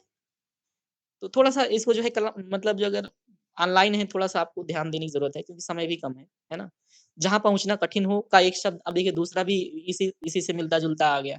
जहाँ पहुँचना कठिन हो मतलब दुर्गम, जहाँ पहुँचना कठिन हाँ, कठिन अगर सिर्फ़ कठिन की बात होती अगर पूछा जाता कि यार कठिन का अगर एक पर्यायवाची अगर बता दें तो दुष्कर होता, ठीक है? एक शब्द में सिर्फ़ दुष्कर मतलब भी कठिन होता है। जटिल भी पर्यायवाची हो जाता, है ना? और यहाँ पे दुर्गम दुर्गम का अगर आप पूछ लिया जाता है कि भाई दुर्गम का जो है विलोम शब्द क्या हो गया? तो ये सुगम हो जाएगा, सुगम, दुर्गम, ठीक है? यहाँ पे दुर्गम होगा, जहाँ जहाँ पहुँचना कठिन है। नीच स्वभाव का मनुष्य, दैत्य, राक्षस, असुर, तम जो बनावटी ना हो, है ना? तो नीच स्वभाव का मनुष्य जो है, आप सीधे-सीधे इसमें दैत्य को ला सकते हैं। दैत्य भी नीच स्वभाव का है, राक्षस भी नीच स्वभाव का है, असुर भी नीच स्वभाव का है। डी तो किसी हाल में नहीं हो सकता। नीच स्वभाव अच्छे स्वभाव वाला आदमी तो उत्तम कहलाता है और ई जो बनावटी ना हो, ये भी नहीं होगा। तो सीधे-सीधे इसमें ए, बी और सी, ठीक है? सीधे-सीधे उत्तर मिल गया। आगे बढ़िए। आधार का अर्थ होता है, अब देखो समानार्थी आ गया। मतलब ये सिर्फ़ आपके मतलब उम, भाषा का जैसे कि आप कितना ज़्यादा अंगीकार किए हैं, कितना आपने मतलब ऐसे चलते-चलते आप हिंदी प्रदेश में रहते हैं, हिंदी प्रदेश में आप जन्म लिए हैं। भाषा जो हिंदी भाषा है आपके विचार विनिमय का माध्यम है। जैसे हम सब एक-दूसरे से हिंदी भाषा में बात करते हैं। हिंदी में भी किस भाषा में बात करते हैं, किस बोली में बात करते हैं, ये भी जानने वाली बात है। जैसे हिंदी भाषा है, तो ये हिंदी हमारी में अवध क्षेत्र के हैं तो हम अवधी बोलते हैं। अगर कोई बिहार का है, बिहारी बोलता है तो बिहारी में भोजपुरी बोलता है, भोजपुरी भी बोली है, भाषा भी है। अच्छा भाषा वो कही जाती है जो जिसका साहित्य जिसका एक लिखित लिखित जो है स्वरूप प्राप्त होता है। जैसे अवधी में अगर साहित्य लिखा गया है तो ये भाषा भी है, बोली भी है, ठीक है? भोजपुरी भी भाषा भी है, बोली भी है ना? लेकिन वहीं पे कुछ हैं जिनका लिखित साक्ष्य नहीं मिलता है या बहुत कम मिलता है या सिर्फ़ जो है मतलब पुरातन में ही रह गया है और साक्ष्य अवशेष नहीं मिले हैं। तो जैसे कि कुमाऊनी, गढ़वाली और मैथिली देखो मैथिली भाषा है, भाषा भी है, बोली भी है, तो ठीक है। तो बोली जो होती है वो एक सीमित एक छोटे क्षेत्र में बोली जाती है, बोली होती है और वही क्षेत्र अगर विस्तारित होता है तो भाषा का रूप ले लेता है। उसका लिखित स्वरूप में लिखित साहित्य मिलता है। उसमें जो है कई विधाओं में जो भी रचनाएँ हुई रहती हैं, तो एक भाषा के रूप में आ जाती है। ठीक है? तो हिंदी जो है हमारा जो हम हिंदी बोलते हैं, अगर खड़ी हिंदी बोलते हैं तो खड़ी हिंदी हमारी जो है ये पश्चिमी हिंदी से जो है उद्धृत हैं। लेकिन अगर अवधी बोलते हैं तो अवधी हमारी पूर्वी हिंदी से। हिंदी में कुल 5 उपभाषाएँ हैं। 5 उपभाषाएँ पश्चिमी हिंदी, पूर्वी हिंदी, राजस्थानी, पहाड़ी हिंदी और बिहारी, ठीक है? यही हिंदी में 5 उपभाषाएँ हैं और 5 उपभाषाओं से 18 बोलियाँ निकली हुई हैं, ठीक है? ये आप सूची देख लेंगे, किताब में आराम दिया है, बहुत बहुत साफ शब्दों में दिया है। तो इससे कोई भी प्रश्न आएगा आप आराम से कर ले जाएँगे, ठीक है? तो आधार का अर्थ होता है आधार, आधार मतलब बेस अगर इंग्लिश में है ना बेस, आधार। तो आधार का अर्थ होता है अच्छा, नहीं अच्छा तो नहीं होगा, अवलंब, अवलंब होता है, ठीक है? असीम का मतलब अनंत होता है, अवस्था, अवस्था भी नहीं होगा, ये सीधे-सीधे अवलंब होगा, ठीक है? शुद्ध वर्तनी का चयन करें। अब जैसे जहाँ वर्तनी की बात आई, जैसे भाषा में जो शब्द हिंदी भाषा में जैसे हम बात करते हैं, हिंदी भाषा में जो शब्द जिस रूप में बोला जाता है, उसी रूप में लिखा भी जाता है। तो वर्तनी जो है इस यहीं प्रयुक्त होती है। वर्तनी वर्तनी जैसे हम जो है बोलते हैं बचपन से ही मतलब कुछ शब्द ऐसे होते हैं जो हम शुद्ध रूप में नहीं बोलते हैं। देशज जो हमारे क्षेत्र विशेष में जो है शब्द यूज़ होते हैं, जैसे लोटा है ना? खटिया है, कुछ देशज शब्द हैं। ये हम जो है मतलब हम यूज़ करते हैं अपनी भाषा में जो है हम सहज बोलते हैं। लेकिन जो जो शब्द जो है शुद्ध रूप में आते हैं, वही जो है तत्सम शब्द कहे जाते हैं या शुद्ध वर्तनी भी वही कही जाती है। ये कुछ-कुछ बहुत माइन्यूट सा अंतर है, ठीक है? तत्सम शब्द जो होते हैं मतलब जो सीधे-सीधे संस्कृत से हिंदी भाषा में आए हुए हैं और तद्भव जो होते हैं, वो संस्कृत से आए हुए तो हैं लेकिन हिंदी में वो बदल गए हैं, है ना? हिंदी में आकर वो शब्द बदल गए हैं, तो वो तद्भव हो गए हैं। जैसे हम अग्नि का उदाहरण देते हैं, तो अग्नि जो है, वो तत्सम शब्द है, लेकिन आग जो है, अग्नि से आग बना है, तो आग तद्भव शब्द है, जो अग्नि का ही मतलब एक तरह से रूपांतरण है, हिंदी भाषा में। तो ये हमारे बोलने से, हमारी भाषा हमारे उच्चारण करने से जगह-जगह जो है, ये आग के शब्द में आग उसको कहा जाता है, तो आग जो है तद्भव हो गया और जो अग्नि है, वो तत्सम हो गया, ठीक है? शुद्ध वर्तनी मतलब कि जो शब्द जिस रूप में बोला जाए उसी में लिखा भी जाए, ठीक है? तो वर्तनी होती है, वर्तनी शुद्ध वर्तनी। अब देखिए इसमें लिखा है कि उज्ज्वल, उज्ज्वल आप जो है किस तरह उच्चारण कर रहे हैं, उच्चारण से ही वर्तनी है, ठीक है? उज्ज्वल जैसे आप उज्ज्वल बोलते हैं तो ये पहला पहला उज्ज्वल हो जाएगा, ठीक है? लेकिन उज्ज्वल असल में जो उच्चारण है उसका वो उज्ज्वल है, उज्ज्वल ये दूसरा सही है इसमें, ठीक है? सही शुद्ध वर्तनी दूसरा है उज्ज्वल भी नहीं होगा, उज्ज्वल भी नहीं होगा, ठीक है? ये दूसरा सही है।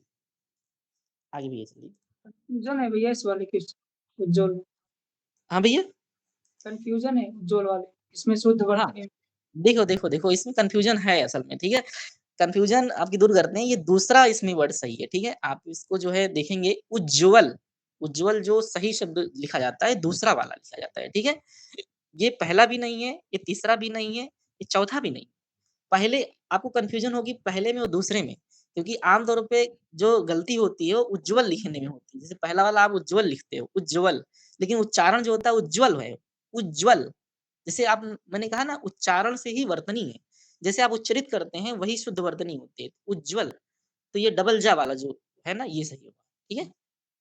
हाँ, नीचे आइए भैया। देखिए तद्भव तत्सम युग्म को छाँटिए। तद्भव जैसे मैंने बताया कि तत्सम जो संस्कृत से आए हुए शब्द हैं, सीधे-सीधे वही ले लिए गए हैं। तो तत्सम शब्द हैं, तत्सम उसके समान। जो संस्कृत संस्कृत के शब्द जैसे आए हैं तो संस्कृत के ही समान, ठीक है? वो तत्सम हो गए। तद्भव उससे उत्पन्न या उससे जो है उद्धृत तो संस्कृत वाला जो शब्द रहेगा उसी से ये जो है उसी का विकारी रूप हो जाता है। जैसे आँसू है अश्रु, आँसू अश्रु। ठीक है? तो ये तो जो है तत्सम तद्भव तो सही है ये तो आँसू का अश्रु तो होता है।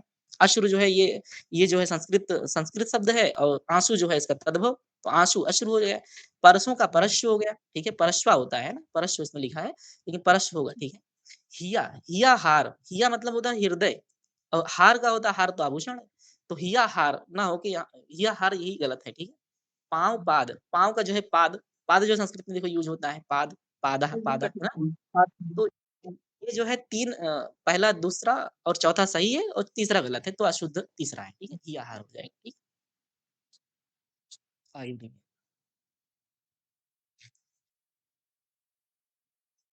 देखिए इसमें बहुत अच्छा देखो आप देखेंगे तो ये जो शब्दावलियाँ हैं, जो मौखिक जो आपका ये दूसरा टॉपिक है ना मौखिक क्षमता में जितने भी अ, विलोम, वर्तनी, शब्दार्थ, समानार्थी, अनेकार्थी, ये आप एक तरह से समझिए कि अगर रटने की बात हो तो रट डालिए, अगर कुछ अगर आपका सूची है, जो भी किताब हो, ठीक है? नहीं तो इसको आप एक सरसरी निगाह से देख लेंगे और भाव अपने में अगर समझे रहेंगे, तो आप एकदम से सही करके चले आएँगे, ठीक है? तद्भव तत्सम बहुत मुश्किल नहीं है, विलोम क्या मुश्किल है, वर्तनी भी मुश्किल नहीं है, शब्दार्थ, समानार्थी, अनेकार्थी जानना भी मुश्किल नहीं है, ठीक है?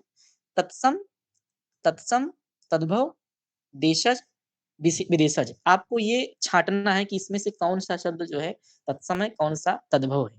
तो देखिए सामने-सामने तो जो है इसमें तत्सम शब्द है। तत्सम में आपका कौन-सा है? सीधे-सीधे संस्कृत निष्ठ दिखेगा आप। फूल, खिचड़ी, आम्र, जहाज। तो तत्सम शब्द सीधे कौन-सा है? आम्र है। ए का 3 अब ए का 3 कम से देखिए यहाँ पे टाइम बच गया आपका। ए का 3 आप विकल्प में देखेंगे तो तीसरा दिख रहा है। ए का 3 सही है और बी का 1 सही है। तद्भव जो है फूल हो जाएगा और सी जो है 2 सही है। देशज जो है खिचड़ी हो जाएगी, विदेशज जहाज हो जाएगा।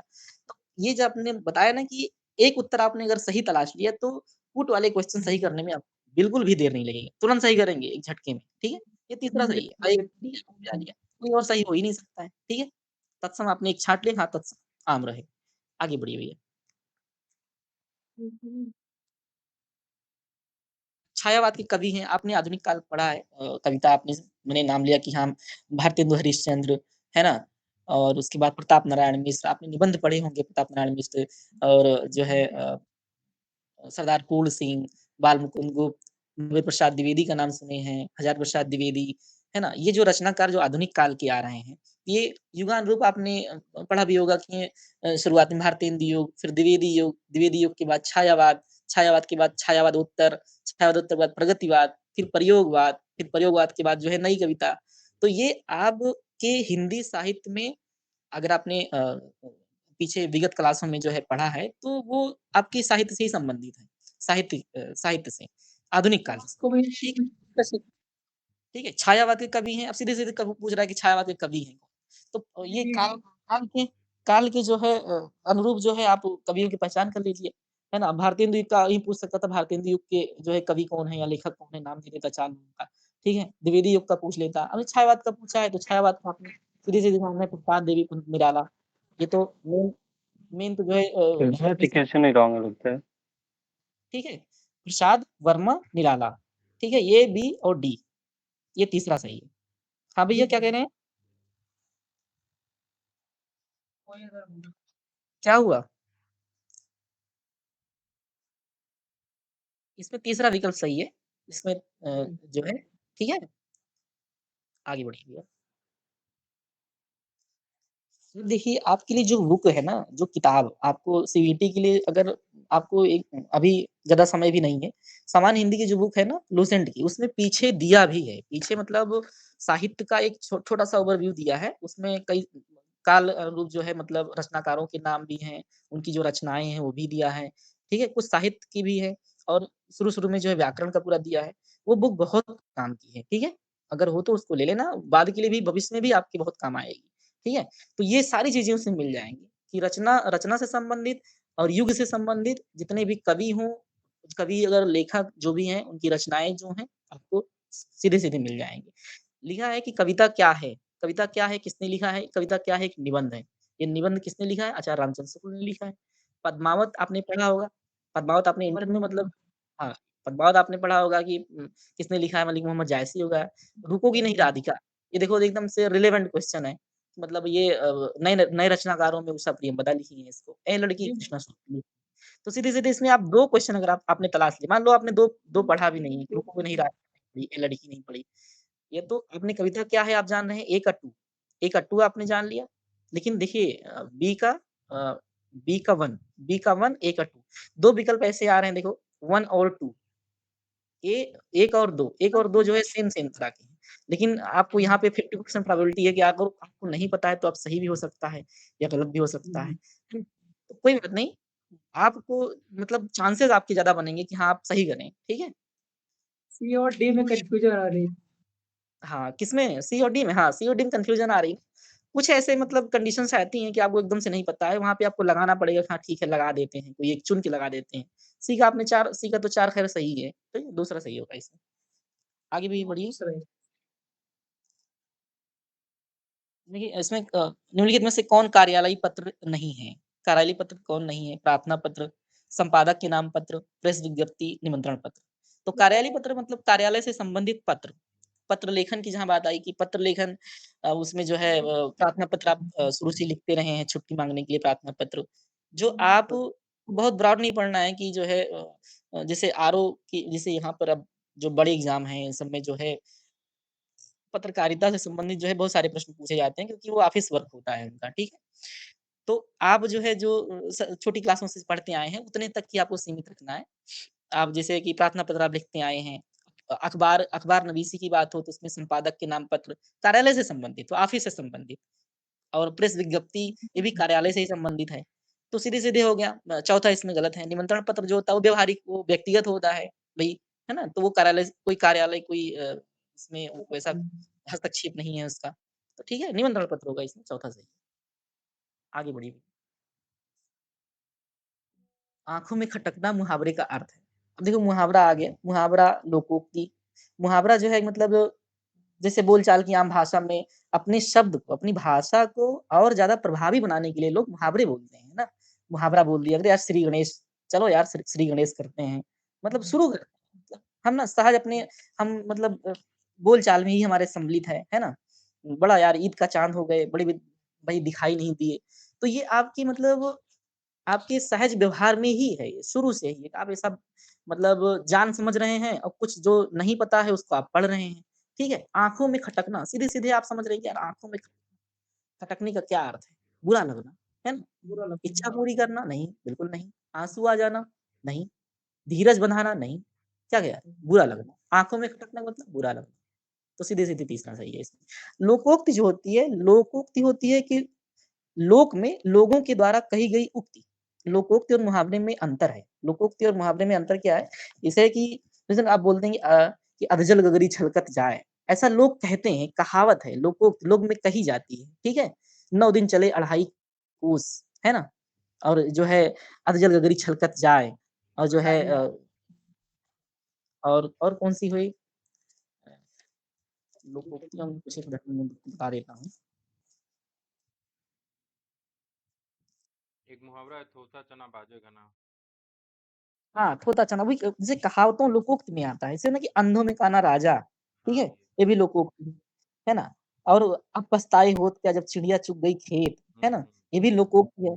तो लोकोक्ति और मुहावरे में अगर आपको छाँटने की बात आती है, तो आप सीधे-सीधे अंदाज़ा लगा लीजिए यार ये उक्ति है, एक तरह से कही गई उक्ति जो मतलब हमारे लोक में हमने सुना है कभी किसी के मुँह से, उक्ति, लोगों के द्वारा कही गई उक्ति एक कहावत है, ठीक है? लोकोक्ति है। मुहावरे जो होते हैं सीधे-सीधे अर्थ ध्वनित करते हैं। जैसे ना कि अब मुहावरा है कि मतलब खून के आँसू पीना, है ना? खून के आँसू पीना, खून का प्यासा होना, है ना? अब ये लोकोक्ति तो नहीं है। ये जो है सीधे-सीधे मुहावरा है, ठीक है? थोड़ा-सा अंतर है। कभी हो सकता है कि कोई लोकोक्ति भी हो, मुहावरा भी हो, ऐसा भी अपवाद भी मिलते हैं, है ना? तो लेकिन आप सीधे-सीधे अंदाज़ा लगा सकते हैं, ठीक है? जैसे मूलतः जो है ये मुहावरे लोकोक्ति जो है आपकी भाषा को तो प्रभावी बनाते हैं, ज़्यादा प्रभावी बनाते हैं, सामने वाले पे प्रभाव बनता है। अगर आप कोई लेखक हैं, कोई कवि हैं, आप जो रचना करते हैं, कथा कहानी लिखते हैं, उसमें मुहावरों लोकोक्ति का प्रयोग करते हैं, तो आपकी भाषा और प्रभावशाली होती है ना? आपको एक तो आपका लोक से जुड़ाव भी दिखता है कि आप जो है आपकी अपनी लोक से जुड़े जड़ें कितनी गहरी हैं, आप कितना अपने समाज को, अपने देश को रहन-सहन को कितना आप समझते हो, कितना कुछ आपने देखा है, वो अब आपकी भाषा में झलकता है, ठीक है? प्रेमचंद की कहानियाँ पढ़ेंगे, तो कहानियों में हर दूसरी लाइन, दूसरे पैराग्राफ में कुछ न कुछ आपको मुहावरे, लोकोक्तियाँ मिल जाती रहेंगी। तो आप प्रेमचंद पढ़ने में क्यों अच्छे लगते हैं? क्योंकि उनमें एक सहजता है, जो हमने बचपन में जो जीवन जिया है, जो भाव हमने ग्रहण किया है, वो भाव उनकी रचनाओं को पढ़ने के बाद हमें स्वतः मिलता है। अरे वाह! ये तो तोते की बात कर रहे हैं ना, आत्माराम की बात कर रहे हैं, है ना? कितना लगाव, है ना? तो बहुत सारी चीज़ें हैं, ये जो है भाषा को प्रभावशाली बनाने के लिए ही दोनों का जो है नियोजन है, ठीक है?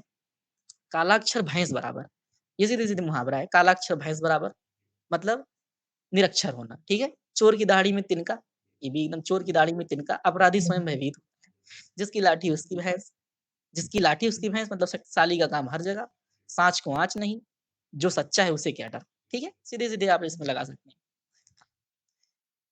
मैंने फिर बताया कि किताब जो है ना सामान्य हिंदी, एक ही किताब काफ़ी है। मतलब वो तो भविष्य के लिए भी आप लोगों के लिए बहुत काम की रहेगी। वही लुसेंट की सामान्य हिंदी, ठीक है? उसमें सारी चीज़ें आपको मिल जाएँगी। तो आप प्रत्यय, अब देखिए प्रत्यय और उपसर्ग की बात आई। प्रत्यय उपसर्ग जो होते हैं, ये भी शब्द से ही संबंधित है। शब्द में कुछ ऐसे शब्द होते हैं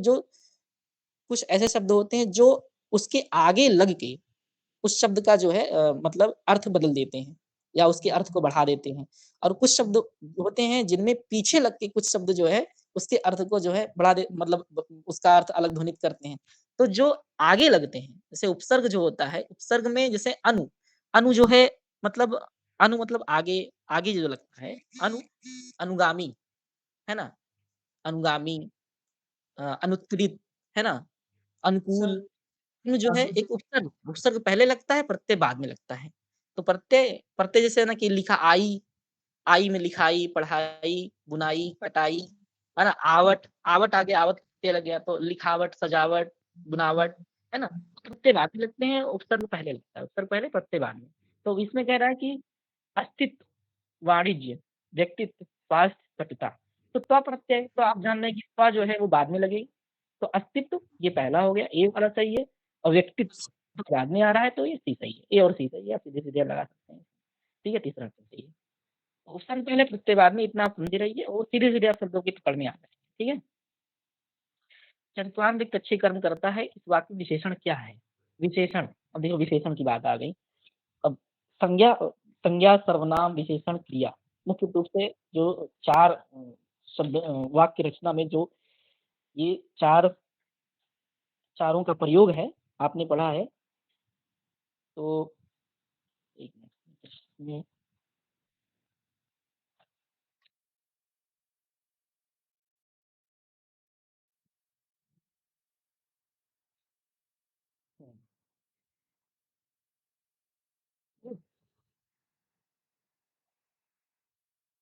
विद्वान व्यक्ति अच्छे कर्म करता है, इस वाक्य में विशेषण क्या है? विशेषण क्या है मतलब विशेषण विशेषण और विशेष से पहले समझ लीजिए। जैसे संज्ञा या सर्वनाम, जैसे वाक्य में संज्ञा क्या है? संज्ञा जो है किसी वस्तु, स्थान, माप के नाम को संज्ञा कहते हैं। जैसे है ना, किसी का नाम है राम, श्याम, है ना? राम, श्याम, गीता, सीता तो संज्ञा में ही आते हैं, ठीक है? और जो सर्वनाम होते हैं, सर्वनाम जो है वो संज्ञा की जगह प्रयुक्त होते हैं। जैसे सर्वनाम मैं, तू, हम, है ना? जो सर्वनाम जो होते हैं वो संज्ञा की जगह प्रयुक्त होते हैं। सर्वनाम विकारी शब्द होते हैं जो संज्ञा के स्थान पर प्रयुक्त होते हैं। और विशेषण विशेषण जो होते हैं वो संज्ञा सर्वनाम की विशेषता बताने वाले शब्द होते हैं, ठीक है? जैसे अभी राम है, राम छोटा है, राम जैसे गाय है, गाय काली है, तो काली जो है वो विशेषता है, ठीक है? लड़का क्या है? अच्छा लड़का सीधे से लगाते हो, अच्छी लड़की, लड़की क्या है? अच्छी है, तो लड़की संज्ञा हुई, संज्ञा या सर्वनाम, तो उसकी उसकी विशेषता बताने वाला शब्द जो है वो विशेषण है, ठीक है? एक शब्द और आता है प्रविशेषण, विशेषण की विशेषता बताने वाले शब्द को प्रविशेषण कहते हैं। ये हो सकता है कुछ भी ले, जैसे होता है ना कि कोई एक वाक्य आता है कि वह बहुत अच्छा विद्यार्थी है, वह बहुत अच्छा विद्यार्थी है, मतलब विद्यार्थी, विद्यार्थी तो संज्ञा हुआ, विद्यार्थी, विद्यार्थी कैसा है? अच्छा है, लेकिन अच्छा है, बहुत अच्छा है। तो अच्छा तो है ही विशेषण, लेकिन विशेषण की विशेषता वो बता रहा है कि बहुत है, तो बहुत यहाँ पे प्रविशेषण आता है ना? तो प्रविशेषण ये वाला प्रश्न जो है विगत और परीक्षाओं में आ भी चुका है। अभी रिसेंटली जो है आरओ के एग्जाम में भी प्रविशेषण आया था, है ना? तो हो सकता है कि एक आध क्वेश्चन इस तरह के मिल सकता है। जैसे मैंने कि हमारे पिताजी अत्यधिक उदार हैं, अत्यधिक उदार है। पिताजी, पिताजी की बात कर रहे हैं, पिताजी कैसे हैं? उदार हैं, लेकिन कैसे हैं? अत्यधिक उदार हैं। तो प्रविशेषण अत्यधिक होता है, विशेषण की विशेषता बताने वाले शब्द प्रविशेषण कहलाते हैं, और बाकी संज्ञा सर्वनाम की विशेषता वाले बताने वाले शब्द विशेषण कहलाते हैं। क्रिया आप जानते ही हैं, मतलब किसी जिस शब्द से किसी काम का करना या होना प्रकट हो तो उसे क्रिया कहते हैं। खाना, पीना, रोना, जागना, उठना, बैठना, ठीक है? तो अभी हम सीधे देखिए, जो शब्द विशेषता बताते हैं उन्हें क्या कहा जाता है? विशेषण कहा जाता है। ये आपसे सीधे-सीधे परिवहन सही बोल दिया है, ठीक है? विशेषण। पेड़ से पत्ते गिर रहे हैं, आप देखिए कारक, कारक कारक जो होते हैं, कारक कारक का भी रोल बहुत ज़्यादा मतलब इम्पोर्टेंट है। जैसे 8 कारक हैं, हिंदी में 8 कारक हैं, कर्ता, कर्म, करण, संप्रदान, अपादान, संबंध, अधिकरण, संबोधन। तो इनका चिन्ह भी है, वो चिन्ह आपको पता होना चाहिए। जैसे एक रट लेते हैं, कर्ता ने, कर्म को, करण से, द्वारा, संप्रदान को, के लिए, अपादान से, संबंध ता, की, के, ना, नी, ने, रा, री, रे, अधिकरण में, पर, पय, संबंध हे, ओ, अरे। तो ये आप एक तरह से समझिए, रट लीजिए कि हाँ यार ये 8 है, 8 का जो है एक विभक्ति है, एक चिन्ह है, कर्ता ने, कर्म को, करण से। ये तो सीधे आप बस मतलब आप कक्षा 6-7 से ही पढ़े होंगे, तो सीधी सी बात है। तो यहाँ पे देखिए, पेड़ से पत्ते गिर रहे हैं वाक्य में अपादान कारक है। आप जानते हैं कि अपादान से होता है, लेकिन वहां से अलग होने के अर्थ में होता है। तो यहाँ पे देखिए, पेड़ से पत्ते गिर रहे हैं, कहाँ से पत्ते गिर रहे हैं? पेड़ से गिर रहे हैं, तो इसमें अपादान कारक कौन सा होगा? पेड़ से होगा। तो यहाँ पे पत्ते गिरने और पेड़ से, तो पेड़ से अपादान कारक, ठीक है? पेड़ से गिर रहे हैं, ठीक है? आगे है, लोगों ने शोरगुल करके डाकुओं को भगाया, लोगों ने शोरगुल करके डाकुओं को भगाया। तो इस वाक्य में कारक को पहचानिए। अब इसमें कारक कहाँ मिल रहा है? कारक अगर देखो, लोगों ने शोरगुल करके डाकुओं को भगाया, को यहाँ पे मिल रहा है, जहाँ विभक्ति चिन्ह मिल जाए उसके बगल वाला शब्द जो है आप तुम पकड़ लीजिए। तो डाकुओं को भगाया, तो किसको हो रहा है? डाकुओं को, लोगों ने शोरगुल करके, तो डाकुओं हो जाएगा, ठीक है? डाकुओं करके भगाया, भगाया क्रिया है, करके को, अगर सिर्फ सिर्फ कारक को पहचानी बात होती, मतलब सिर्फ कारक है तो यहाँ पे को होगा, ठीक है? लेकिन कारक कौन सा कारक? कर्ता ने कर्म को, है ना? तो डाकुओं को, लेकिन सिर्फ कारक को पहचान, कारक जो है यहाँ पे जो है को हो जाएगा, ठीक है? लास्ट में 4, ठीक है? कारक को पहचानिए। किस वाक्य में संयुक्त क्रिया का प्रयोग है? अब देखिए, संयुक्त क्रिया की बात आई, संयुक्त क्रिया में 2 क्रियाएं जो है आपस में मिलकर एक तीसरी तीसरी क्रिया मतलब बन जाती है। जैसे 2 क्रियाएं एक साथ होती हैं और तीसरी क्रिया बन जाती है, वो संयुक्त क्रिया होती है, सीधे-सीधे नाम से ही आती है।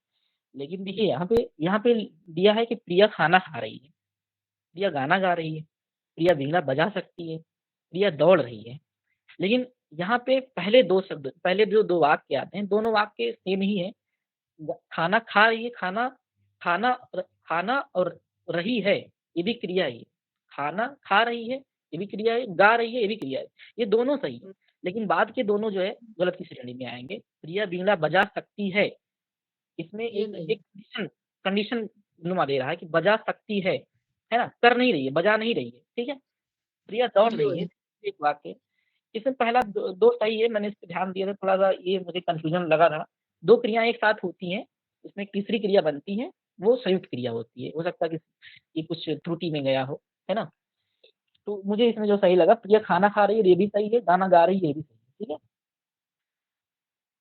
तीसरा ऑप्शन। हाँ हाँ हाँ जी जी। विकास भाई ये मुझे भी तीसरा ही लग रहा है, क्योंकि अ, क्या जैसे एक तीनों चीज हम देख रहे हैं ना कि 1 और 2 और 4 ये तीनों ऑप्शन एक जैसे हैं। बात बात ये ना, जो है देखा था इसमें जो है कई जगह उदाहरण जो दिया था, वो जो है खाना खा रही है, तो वो एक साथ वो क्रिया जो है संयुक्त क्रिया में आता है, खा रही है, गा रही है ना। हाँ तो ये जो है, लेकिन ये जो तीसरा जो है ना, प्रिया बीड़ा बजा सकती है, तो ये वो भाव, एक तो वो भाव भी नहीं बन रहा है, ये शक्ति है, एक कंडीशन भी बन रही है ना, सिर्फ बजाने की बात कर रही की रही है। लेकिन जहाँ पे क्रिया हो रही है ना, जैसे है ना कि क्रिया हो रही है, तो वहां पे हम थोड़ा टारगेट करेंगे कि सॉरी हो रही है, ठीक। तो इसलिए संयुक्त क्रिया, थोड़ा सा ये कंफ्यूजन है, इसको उदाहरण और भी देख लीजिएगा, ठीक है। ये एक जो ठीक है। है, इस पे अगर कुछ और मिल जाएगा तो आप ग्रुप में इनके एक बार हाँ लगा सर, दीजिए। बोल दीजिए। वह मोहन के ऊपर चिल्लाया, वह मोहन के ऊपर चिल्लाया, तो चिल्लाया है क्रिया शब्द, आपको चुनना है, चिल्लाना उसका क्रिया है, ठीक है। चिल्लाया है तो पहला सही है इसमें, मोहन के ऊपर चिल्लाया, ठीक है। आगे बढ़िए भैया। अव्यय शब्द को चिन्हित करें। अव्यय शब्द, देखो अव्यय वो शब्द होते हैं जो यथावत उसी रूप में लिखे जाते हैं, उनमें विकार नहीं होता है। जैसे अब देखो अव्यय है, जैसे कार्य, कार्य को कार्यों आप लिख सकते हो, व्यक्ति को व्यक्तियों लिख सकते हो, है ना। लेकिन पर्याप्त को पर्याप्त ही लिखोगे, कब को कब ही लिखोगे, ठीक है। पर्याप्त, कब, और धीरे धीरे, ठीक है। ADE, ये इसमें तीसरा सही है, ठीक है भैया। कार्य व्यक्ति छोड़ के, तो अव्यय ऐसे शब्द होते हैं जो उसी रूप में मतलब लिखे जाते हैं, जो जिनका और कोई रूप नहीं होता है, ठीक है। मनाधिकार, देखो संधि, संधि आ गया यार, संधि जो है तो वही ना कि दो वर्णों के मेल से एक तीसरा वर्ण बनता है, वो संधि, संधि के जो है कहलाता है। संधि में संधि तीन तरह की संधियां हैं, है ना। और जो है स्वर संधि, विसर्ग संधि, व्यंजन संधि, विसर्ग संधि, तीन तरह की संधियां हैं। मुख्य तौर पे आप संधि में सिर्फ स्वर संधि में आप मतलब केंद्रित रहिए। ये जो है विसर्ग कर दिया है, विसर्ग कर दिया है, लेकिन बहुत हल्का, मतलब सरल ही है, ऐसा कोई कठिन नहीं है। विसर्ग, व्यंजन, व्यंजन व्यंजन छोड़ के विसर्ग में आप दे सकते हैं। तो ये जो है विसर्ग संधि में, ये मनोविकार का संधि विच्छेद क्या है, मनोविकार, मनोविकार, मनःविकार, मनोविकार, तीसरा मनो मनो अविकार। इसमें दूसरा सही है, मनाधन विकार, इसमें विसर्ग संधि से आएगा ये जो है। और तीसरा ये दूसरा सही होगा, मनाधन विकार। लेकिन हम मैं स्वर संधि पर ज्यादा केंद्रित करना चाहूंगा, क्योंकि स्वर संधि की इम्पोर्टेंट भी है। जैसे अभी है कि स्वर संधि, दीर्घ स्वर संधि है, ठीक है, दीर्घ स्वर संधि है, गुण संधि है, वृद्ध संधि है, यण संधि है, और अयादि संधि है, ठीक है। ये 5 संधियां आप जरूर देख लीजिएगा, खास तौर से ये जो है स्वर संधियों में। और अगर विसर्ग में जो है कुछ एक नियम है, 2-3 नियम आप देख लीजिएगा, वो उस किताब में दिया है, ठीक है। ये बहुत मुश्किल तो नहीं है इसमें।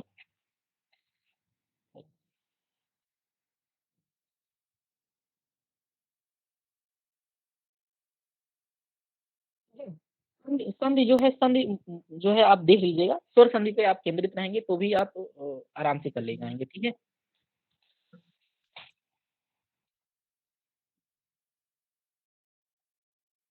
संधि में देखो पहला है दीर्घ संधि। दीर्घ संधि में क्या होता है, जैसे भाई समान तरह के अक्षर हैं, जैसे वर्ण जो है, जैसे आ अथवा आ, कि मतलब कि आ सजातीय जो स्वर आते हैं, पास के जो स्वर आते हैं, उनके स्थान पे बड़ा आ हो जाता है ना। जैसे परमात्मा, जैसे परमात्मा का आप संविच्छेद करेंगे तो परमधन आत्मा, इसमें आ और बड़ा आ मिलके जो है बड़ा आ हो जाता है, तो परमात्मा हो गया, यहाँ पे दीर्घ स्वर संधि है, ठीक है। और गुण संधि जो होती है, गुण संधि में जो है आ अथवा आ के पश्चात, आ अथवा आ के पश्चात ई या ई आए तो ए हो जाता है, उ आए तो ओ हो जाता है, और री आए तो अर हो जाता है। इसकी सीधी सी पहचान ए ओ अर, ये 3 चीज, ठीक है, गुण संधि। तो ये हो जाएगा जैसे देवेंद्र, देव इंद्र, देव प्लस इंद्र मतलब देवेंद्र हो गया, ए हो गया, ठीक है। अब हो जाएगी महा धन उत्सव, महोत्सव हो जाएगा, ओ हो गया, तो आ प्लस उ मिलके ओ होगा, ए ओ, और अर, अर की जब यहाँ पर आया तो महर्षि, महाधन ऋषि, तो महर्षि हो गया, अर हो गया, ए ओ अर, यहाँ पे ए ओ अर में जो है गुण संधि हो गई, और दीर्घ संधि में जो है ये अब सजातीय स्वर आएंगे तो वहाँ पे वो बड़ा वाला हो जाएगा, अगर ई आएगी तो बड़ी ई हो जाएगी, ठीक है। जैसे कवींद्र, कविधनेन्द्र, कवींद्र हो जाएगा, कवीश्वर हो जाएगा, सतीश हो जाएगा, ये दीर्घ संधि में आएगा। वृद्ध संधि है, वृद्ध संधि को पहचानने का सीधा सा तरीका एक चुरकी या दो चुरकी जैसे होता है ना, कि मतलब कि आय मतलब जो है सदैव हो गया, सदा धन एव, आ के आ अथवा आ के पश्चात यदि ए या आय आए तो दोनों मिलकर आय हो जाता है, और ओ अथवा ओ आए तो औ हो जाता है। सदैव हो गया जैसे सदा धन एव, सदैव हो गया है ना। और एकाएक हो गया, एक एक धन एक, एकाएक हो गया। तो ऊपर आपको जो है सीधे सीधे पहचान लेंगे कि दो चुरकी मतलब दो दो मात्राएं मतलब दिख रही है, आय दिख रहा है, आय की मात्रा दिख रही है, ठीक है। तो आप सीधे सीधे वृद्ध संधि आप सीधे से पकड़ लेंगे। यण संधि में जो होता है उसका एक नियम है, इको यणच, ई का या, उ का वा, री का रा, है ना, और लृ का ला हो जाता है। तो ये इको यणच का जो सूत्र है वो यण संधि का है, ठीक है। जैसे इको प्रत्येक आता है, प्रत्येक जो है संधि जो है यण संधि है, प्रतिधन एक प्रत्येक हो गया, ठीक है। और अयादि संधि है लास्ट, जो स्वर संधि में आती है। इसमें ए अथवा अय के पश्चात कोई भी स्वर आता है तो उसकी जगह अय, आय और आ हो जाता है। जैसे नयन, ये बहुत पूछा पूछा भी जाता है, अयादि संधि से प्रश्न आते हैं, और वृद्ध संधि, है ना, वृद्ध संधि अयादि संधि दोनों से प्रश्न ज्यादा उठते हैं, खास तौर से स्वर संधियों में। तो नयन हो गया, ने धन अन, नयन हो गया, चयन हो गया, चे धन अन, ए और आ मिलके जो है आय हो गया, ठीक है। गायक हो गया जैसे आय हो गया, तो यहाँ पे एक मतलब ए आय आय और आव मिलता है, ठीक है, ये अयादि संधि ये हो गया। विसर्ग संधि में थोड़ा इसको देख लेना, विसर्ग संधि में थोड़ा इसको ध्यान से देखा भी नहीं हो, लेकिन ये जो है जिसमें होता है कि विसर्ग के में जो है से चा या छा हो तो इसके स्थान पे सा हो जाता है। जैसे जैसे निधन चल, तो यहाँ पे चा आया, चा की जगह सा हो गया, तो निश्चल हो गया, ठीक है। अब निधन तार, और इसकी जगह जो है ता जो है व्यंजन है, और फिर विसर्ग के साथ मिल गया सा हो जा रहा है, तो निस्तार हो गया, ठीक है। फिर निधन ठुर, जहाँ पे शा यहाँ भी होना है तो निष्ठुर हो गया। एक शा वाला नियम है, ठीक है, ये विसर्ग में एक शा वाला नियम है। एक जो है नमस्कार, हाँ नमस्कार भी इसमें आ गया, भास्कर भी इसमें आ गया, ठीक है। और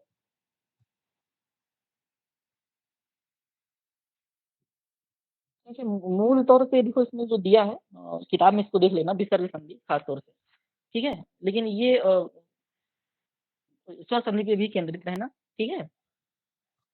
व्यंजन से तो मुश्किल है पूछना, आप लोगों का जो है दो से अगर प्रश्न आ जाता है तो वही सही है, ठीक है।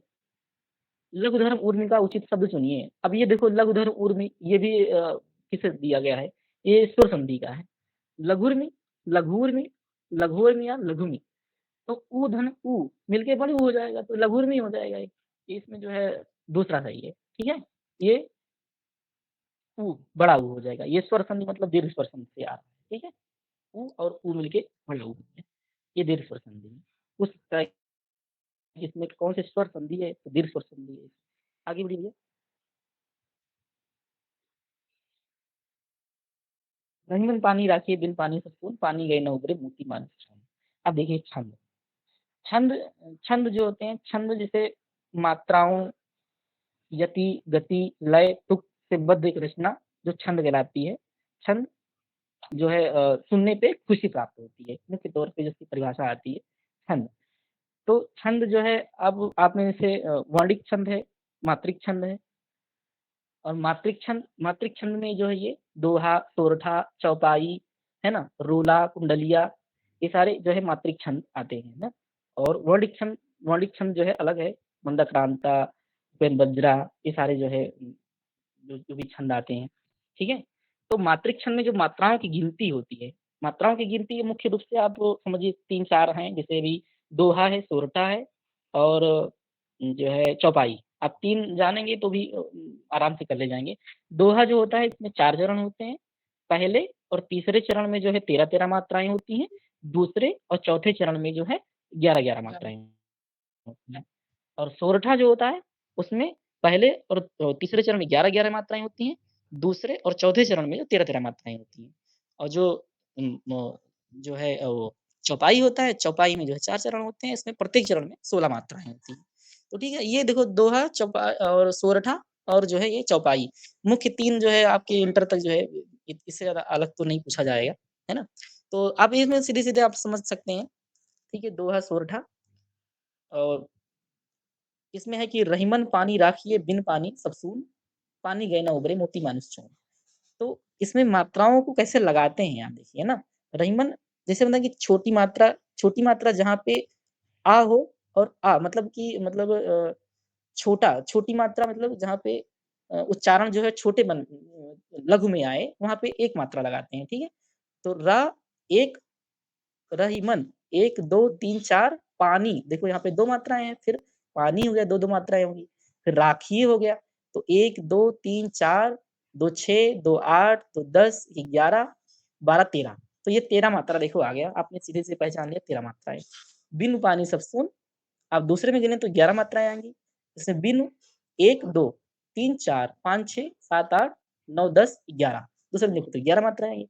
तो आप सीधे-सीधे मात्राओं को गिन के जो है आप सीधे-सीधे पहचान सकते हैं। तो इसमें ये पहले में 13, दूसरे में 11, अब फिर तीसरी जो पंक्ति गिनेंगे तो उसमें 13 मात्रा आएगा और लास्ट का 11 आएगा। तो पहले और तीसरे में 13-13, दूसरे और चौथे में जो है 11-11, तो ये कौन-सा है? दोहा है, तो ये दोहा हो गया। दूसरा सही है, ठीक है? आगे जो और भी छंद अगर देखना हो तो किताब में देख लेना, ठीक है? चौराहा में प्रयुक्त समास, अब देखिए मैंने कहा था कि चौराहा द्विगु समास है ये, चूँकि इस द्विगु समास में क्या होता है, पहला पद संख्यावाची होता है।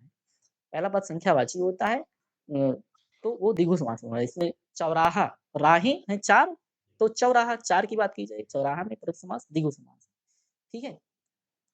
तो ये इसमें पहला सही है। सही है, ठीक है? बहुब्रीहि समास में बताया था कि बहुब्रीहि समास में दोनों पद प्रधान नहीं होते हैं, कोई और तीसरा पद प्रधान होता है, तो वहाँ पे बहुब्रीहि समास होता है। जैसे चतुर्भुज भी बहुब्रीहि समास है, लेकिन चतुर्भुज द्विगु समास भी है। अगर ऑप्शन में मतलब दोनों तो एक साथ नहीं देना चाहिए, लेकिन हाँ, दोनों ही समास हो सकते हैं। तो 4 हैं भुजाएँ जिसकी अर्थात विष्णु, तो चतुर्भुज वो अगर बहुब्रीहि समास कहा जाएगा तो विष्णु, अगर विष्णु का अर्थ आएगा तो बहुब्रीहि समास होगा। लेकिन अगर द्विगु रहेगा तो वहाँ पे द्विगु समास कहा जाएगा। और द्वंद्व समास जो होता है वो बीच में और आता है, मतलब जैसे द्वंद्व समास में दोनों पद प्रधान होते हैं, जैसे भाई-बहन, भाई और बहन हो गया, है ना? तो भाई-बहन वो द्विगु समास है, बीच में और अलग करोगे तो बीच में और आता है, ठीक है? और तत्पुरुष समास आपने जाना ही, बीच में मतलब उत्तर पद प्रधान होता है इसमें, राजपुत्र, है ना? राजकुमार, है ना? पुत्र प्रधान है, कि कहाँ का किसका है? राजा का पुत्र राजपुत्र, तो तत्पुरुष समास है। अव्ययी भाव में बताया कि पहला पद प्रधान होता है इसमें, ठीक है?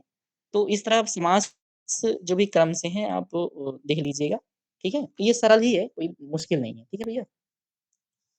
आगे आगे ये खत्म हो गया। हो गए, भैया बस इतने लास्ट, ही थे। अच्छा इनके अच्छा प्रश्न इतना ही ले था, लीजिए, अच्छा। अगर किसी को कोई कन्फ्यूज़न हो प्रश्न। हाँ, तो देखिए भैया मैं सीधी सी बात यही कहूँगा कि देखिए आपने हिंदी पढ़ा है, शुरुआती कक्षाओं से ही आपने कथा कहानियाँ पढ़ी हैं, आपने व्याकरण जिस क्लास से पढ़नी शुरू की हो, तो मूलतः जो है ये उन्हीं से संबंधित है, बहुत विस्तृत इसमें कुछ भी ऐसा नहीं बताना है, बशर्ते आप एक प्रॉपर बुक आपके पास कोई भी हो जो आप पढ़ते रहे हों, उसको बस एक बार एक एक नज़र उसको निहार लेना है। हाँ, क्या करना है कि जैसे ध्यान कहाँ पे देना है आपको, कुछ मुश्किल जो है जैसे अभी पद्यांश का भाव समझना है, वहाँ पे मुश्किलात आएँगी, ठीक है? थोड़ा उसके भाव कैसे अलग करते हैं, किस कवि का लिखा हुआ है, ठीक है? और गद्यांश का मूल भाव क्या रहा है? गद्यांश में सारे प्रश्न सही हो जाते हैं, उसमें एक प्रश्न अटकता है, वो है शीर्षक वाला अटकता है। कभी-कभी ना शीर्षक 3-4 जो है ऐसे लगता है कि यार ये भी सही है, ये भी सही है। लेकिन भाव को अगर आप पकड़ लेंगे, तो शीर्षक तो तुरंत सही कर देंगे। ठीक है भैया? भाव आपका समेकित भाव होना चाहिए। पूरे गद्यांश का जो समेकित भाव निकल के आए, वही आप जो है टिक कीजिएगा, वही शीर्षक लगाइएगा। ठीक है? तो सारे क्वेश्चन गद्यांश में सही रहेंगे और सारे प्रश्न जो है वो पद्यांश में भी सही होंगे आपके, अगर आपने भाव पकड़ लिया और उसका अर्थ तोड़ लिया। ठीक है? पहचानने में कोई गलती नहीं होगी और आपके 15 क्वेश्चन शुरुआती 15 क्वेश्चन आपके सही होंगे, उसके बाद बचेंगे आपके 25 क्वेश्चन, है ना? तो 25 क्वेश्चन जो है सीधे-सीधे आप पर्यायवाची से 2-2 पर्यायवाची 2 पर्यायवाची, 3 पर्यायवाची, विलोम 2 ठो आ गया, है ना? रचनाएँ किसी की आ गई। आप ये समझिए कि 50 में 40 क्वेश्चन आराम से सही कर सकते हैं। ये तो मैंने 50 आपके सामने मतलब जितना मेरे से बन पड़ा विस्तृत मैंने जितना बताना रहा मैंने बताया। तो 40 50 में 50 बताया, लेकिन 50 में 10 जो आपको टफ लगते हैं, 10 तो आपको छोड़ेंगे ना, कोई दिक्कत नहीं। आप जो है 40 ही करना है आपको और एक क्वेश्चन जो है 5 नंबर का है और गलत होगा तो 1 नंबर कटेगा और वही आपको पूरा नंबर मिलेगा, ठीक है? आप इतना ज़ोर रहेगा कि आप 40 सही करेंगे, ठीक है? भैया कोई प्रश्न हो, कोई दिक्कत तो वो बताइए, ठीक है? वही वाले में कंफ्यूजन हो रही थी, जो बाहर रही आ रही थी, वो खाना खा रही है। संयुक्त क्रिया वाले में संयुक्त क्रिया को मैंने देखा थोड़ा लेकिन वो मुझे उदाहरण उसमें और मिले भी नहीं। दूसरे जो है जो मुझे सही लगा वो मैंने बताया, ठीक है? वो प्रश्न कैसा दिया है, दोनों दोनों सही हो रहे हैं। मैं एक बार फिर से देख लेता हूँ, एक बार रुकिए। अ,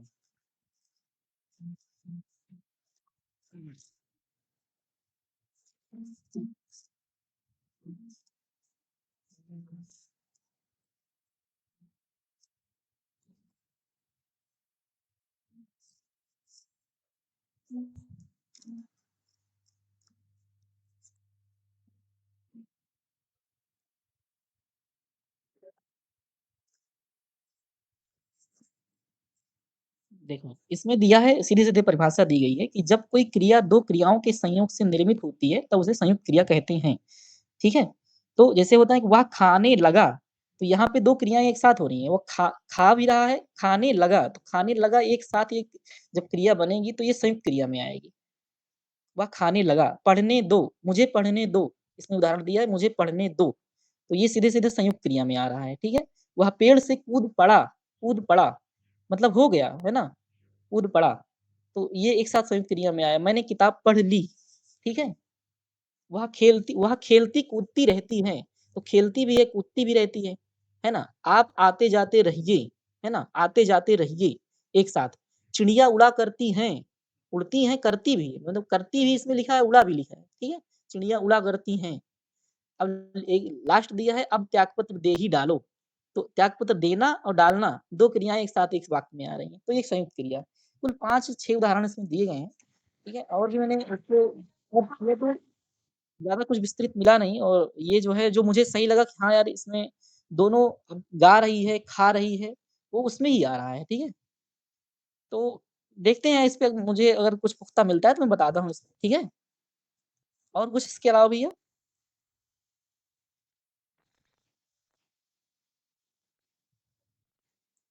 इसके अलावा और कोई समस्या और किसी पोर्शन से जो भी हो? यदि थोड़ी किसी की और कोई समस्या हो तो अभी क्लियर कर लीजिए। गद्यांश पढ़ने में या पद्यांश के बारे में या संधि, समास, पर्यायवाची, विलोम, है ना? ये तो नहीं, जो है आप किताब से जो है सीधे-सीधे आप अगर शब्दशः कुछ याद करना हो तो याद कर लीजिएगा उसको, ठीक है? तो इसमें ऐसा कुछ मुश्किल तो नहीं होनी चाहिए।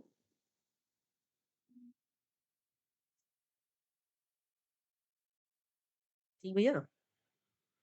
जी, है किसी का कोई सवाल कि कारक कारक में तो कोई दिक्कत नहीं होनी चाहिए। कर्ता ने कर्म को करण से कारक हुआ या समास, है ना? अब एक जो एक छोटी क्लास में क्या होता है कि थोड़ा-सा मैं समेकित करना सारी चीज़ें जो है अब होता है ना कि ब्लैक बोर्ड पे कोई पढ़ाए तो वो चीज़ें थोड़ी ज़्यादा सामने आती हैं। पढ़ाने वाले को भी लगता है कि यार हमने जो है विस्तृत कुछ और बताया है। चूँकि चीज़ें हैं इतना तो संक्षिप्त भी नहीं है, संक्षेप में कितना भी बता सकता है आदमी। अगर संधि है तो संधि को आप बताएँगे, समास को भी आप विच्छेद करके बताएँगे। तो वो चीज़ें थोड़ी ज़्यादा प्रभावी होती हैं और वो चीज़ें ज़्यादा समझ में भी आती हैं, ठीक है? लेकिन फिर भी मुझे इतना तो लगता है कि भई आप सब जो है पढ़े हैं विगत क्लासों में, जितनी भी क्लासें आपका जो कक्षाएँ बीती हैं, उनमें आपने पढ़ा है, इतनी समझ है कि आप जो है वो चीज़ जो है अब आराम से जो है अगर याद करने की बात है याद कर सकते हैं और समझने की बात है समझ भी सकते हैं, ठीक है? बस कोई एक एक जो है कोई सामान्य हिंदी किताब हो चाहे कोई भी, ठीक है? उसमें सारी चीज़ें मिल जाएँगी और 50 में 40 तो आप बहुत मुँह फटकार के सही करेंगे, ठीक है? तो ठीक है, अब क्या कहते हैं कि हमारे बीच में साथी विकास अपना मूल समय देकर आए, इसके लिए हम उनका तहे दिल से धन्यवाद करते हैं। और क्या कहते हैं कि अभी आप लोगों ने भी पढ़ा और लगभग-लगभग 1.5 घंटे की क्लास रही और हम तो साथी विकास को पुनः धन्यवाद करेंगे। आप आए, आप इलाहाबाद विश्वविद्यालय से पीएचडी स्कॉलर भी हैं और सीईटी के छात्रों की लगातार जो आपने मदद की, इसके लिए भी धन्यवाद सीईटी के सभी छात्रों की तरफ से आपको। और साथ ही साथ एसएफआई इलाहाबाद की तरफ से भी आपको बहुत-बहुत धन्यवाद। और हम अपने तमाम सीईटी छात्रों को यह बता देना चाहते हैं कि ये जो क्लास थी, यह पूरी तरीके से रिकॉर्डेड क्लास थी। अगर आपको किसी प्रकार की कोई समस्या पुनः आती है, तो आप लोग एसएफआई उत्तर प्रदेश के यूट्यूब चैनल पे ये क्लास वहाँ पर अवेलेबल रहेगी। आप वहाँ पे देख सकते हैं और इसको फिर से पढ़ सकते हैं। फिर से आप आगे-पीछे करके अपने हिसाब से जो चीज़ें जहाँ से आपकी छूटी है, जो समझने में आपको कोई परेशानी हुई है, तो आप लोग वहाँ से जाकर इसको क्या कहते हैं देख सकते हैं। बाकी आज की क्लास यहीं समाप्त करेंगे और फिर से एक बार हम धन्यवाद करेंगे सती विकास का। धन्यवाद। बिल्कुल, बहुत बहुत खुशी हुई भाई सुयश और बहुत जो है बहुत-बहुत सारी शुभकामनाएँ आप सभी जो है छात्रों को, आप सभी साथी मित्रों को।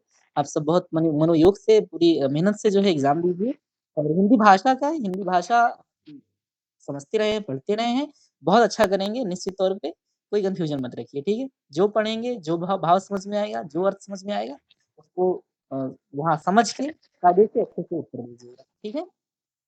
और बहुत-बहुत शुभकामनाएँ, बहुत-बहुत सारी बधाइयाँ और आप सभी को जो है आने वाले एग्ज़ाम के लिए। अच्छा कीजिएगा, ठीक है? Thank you.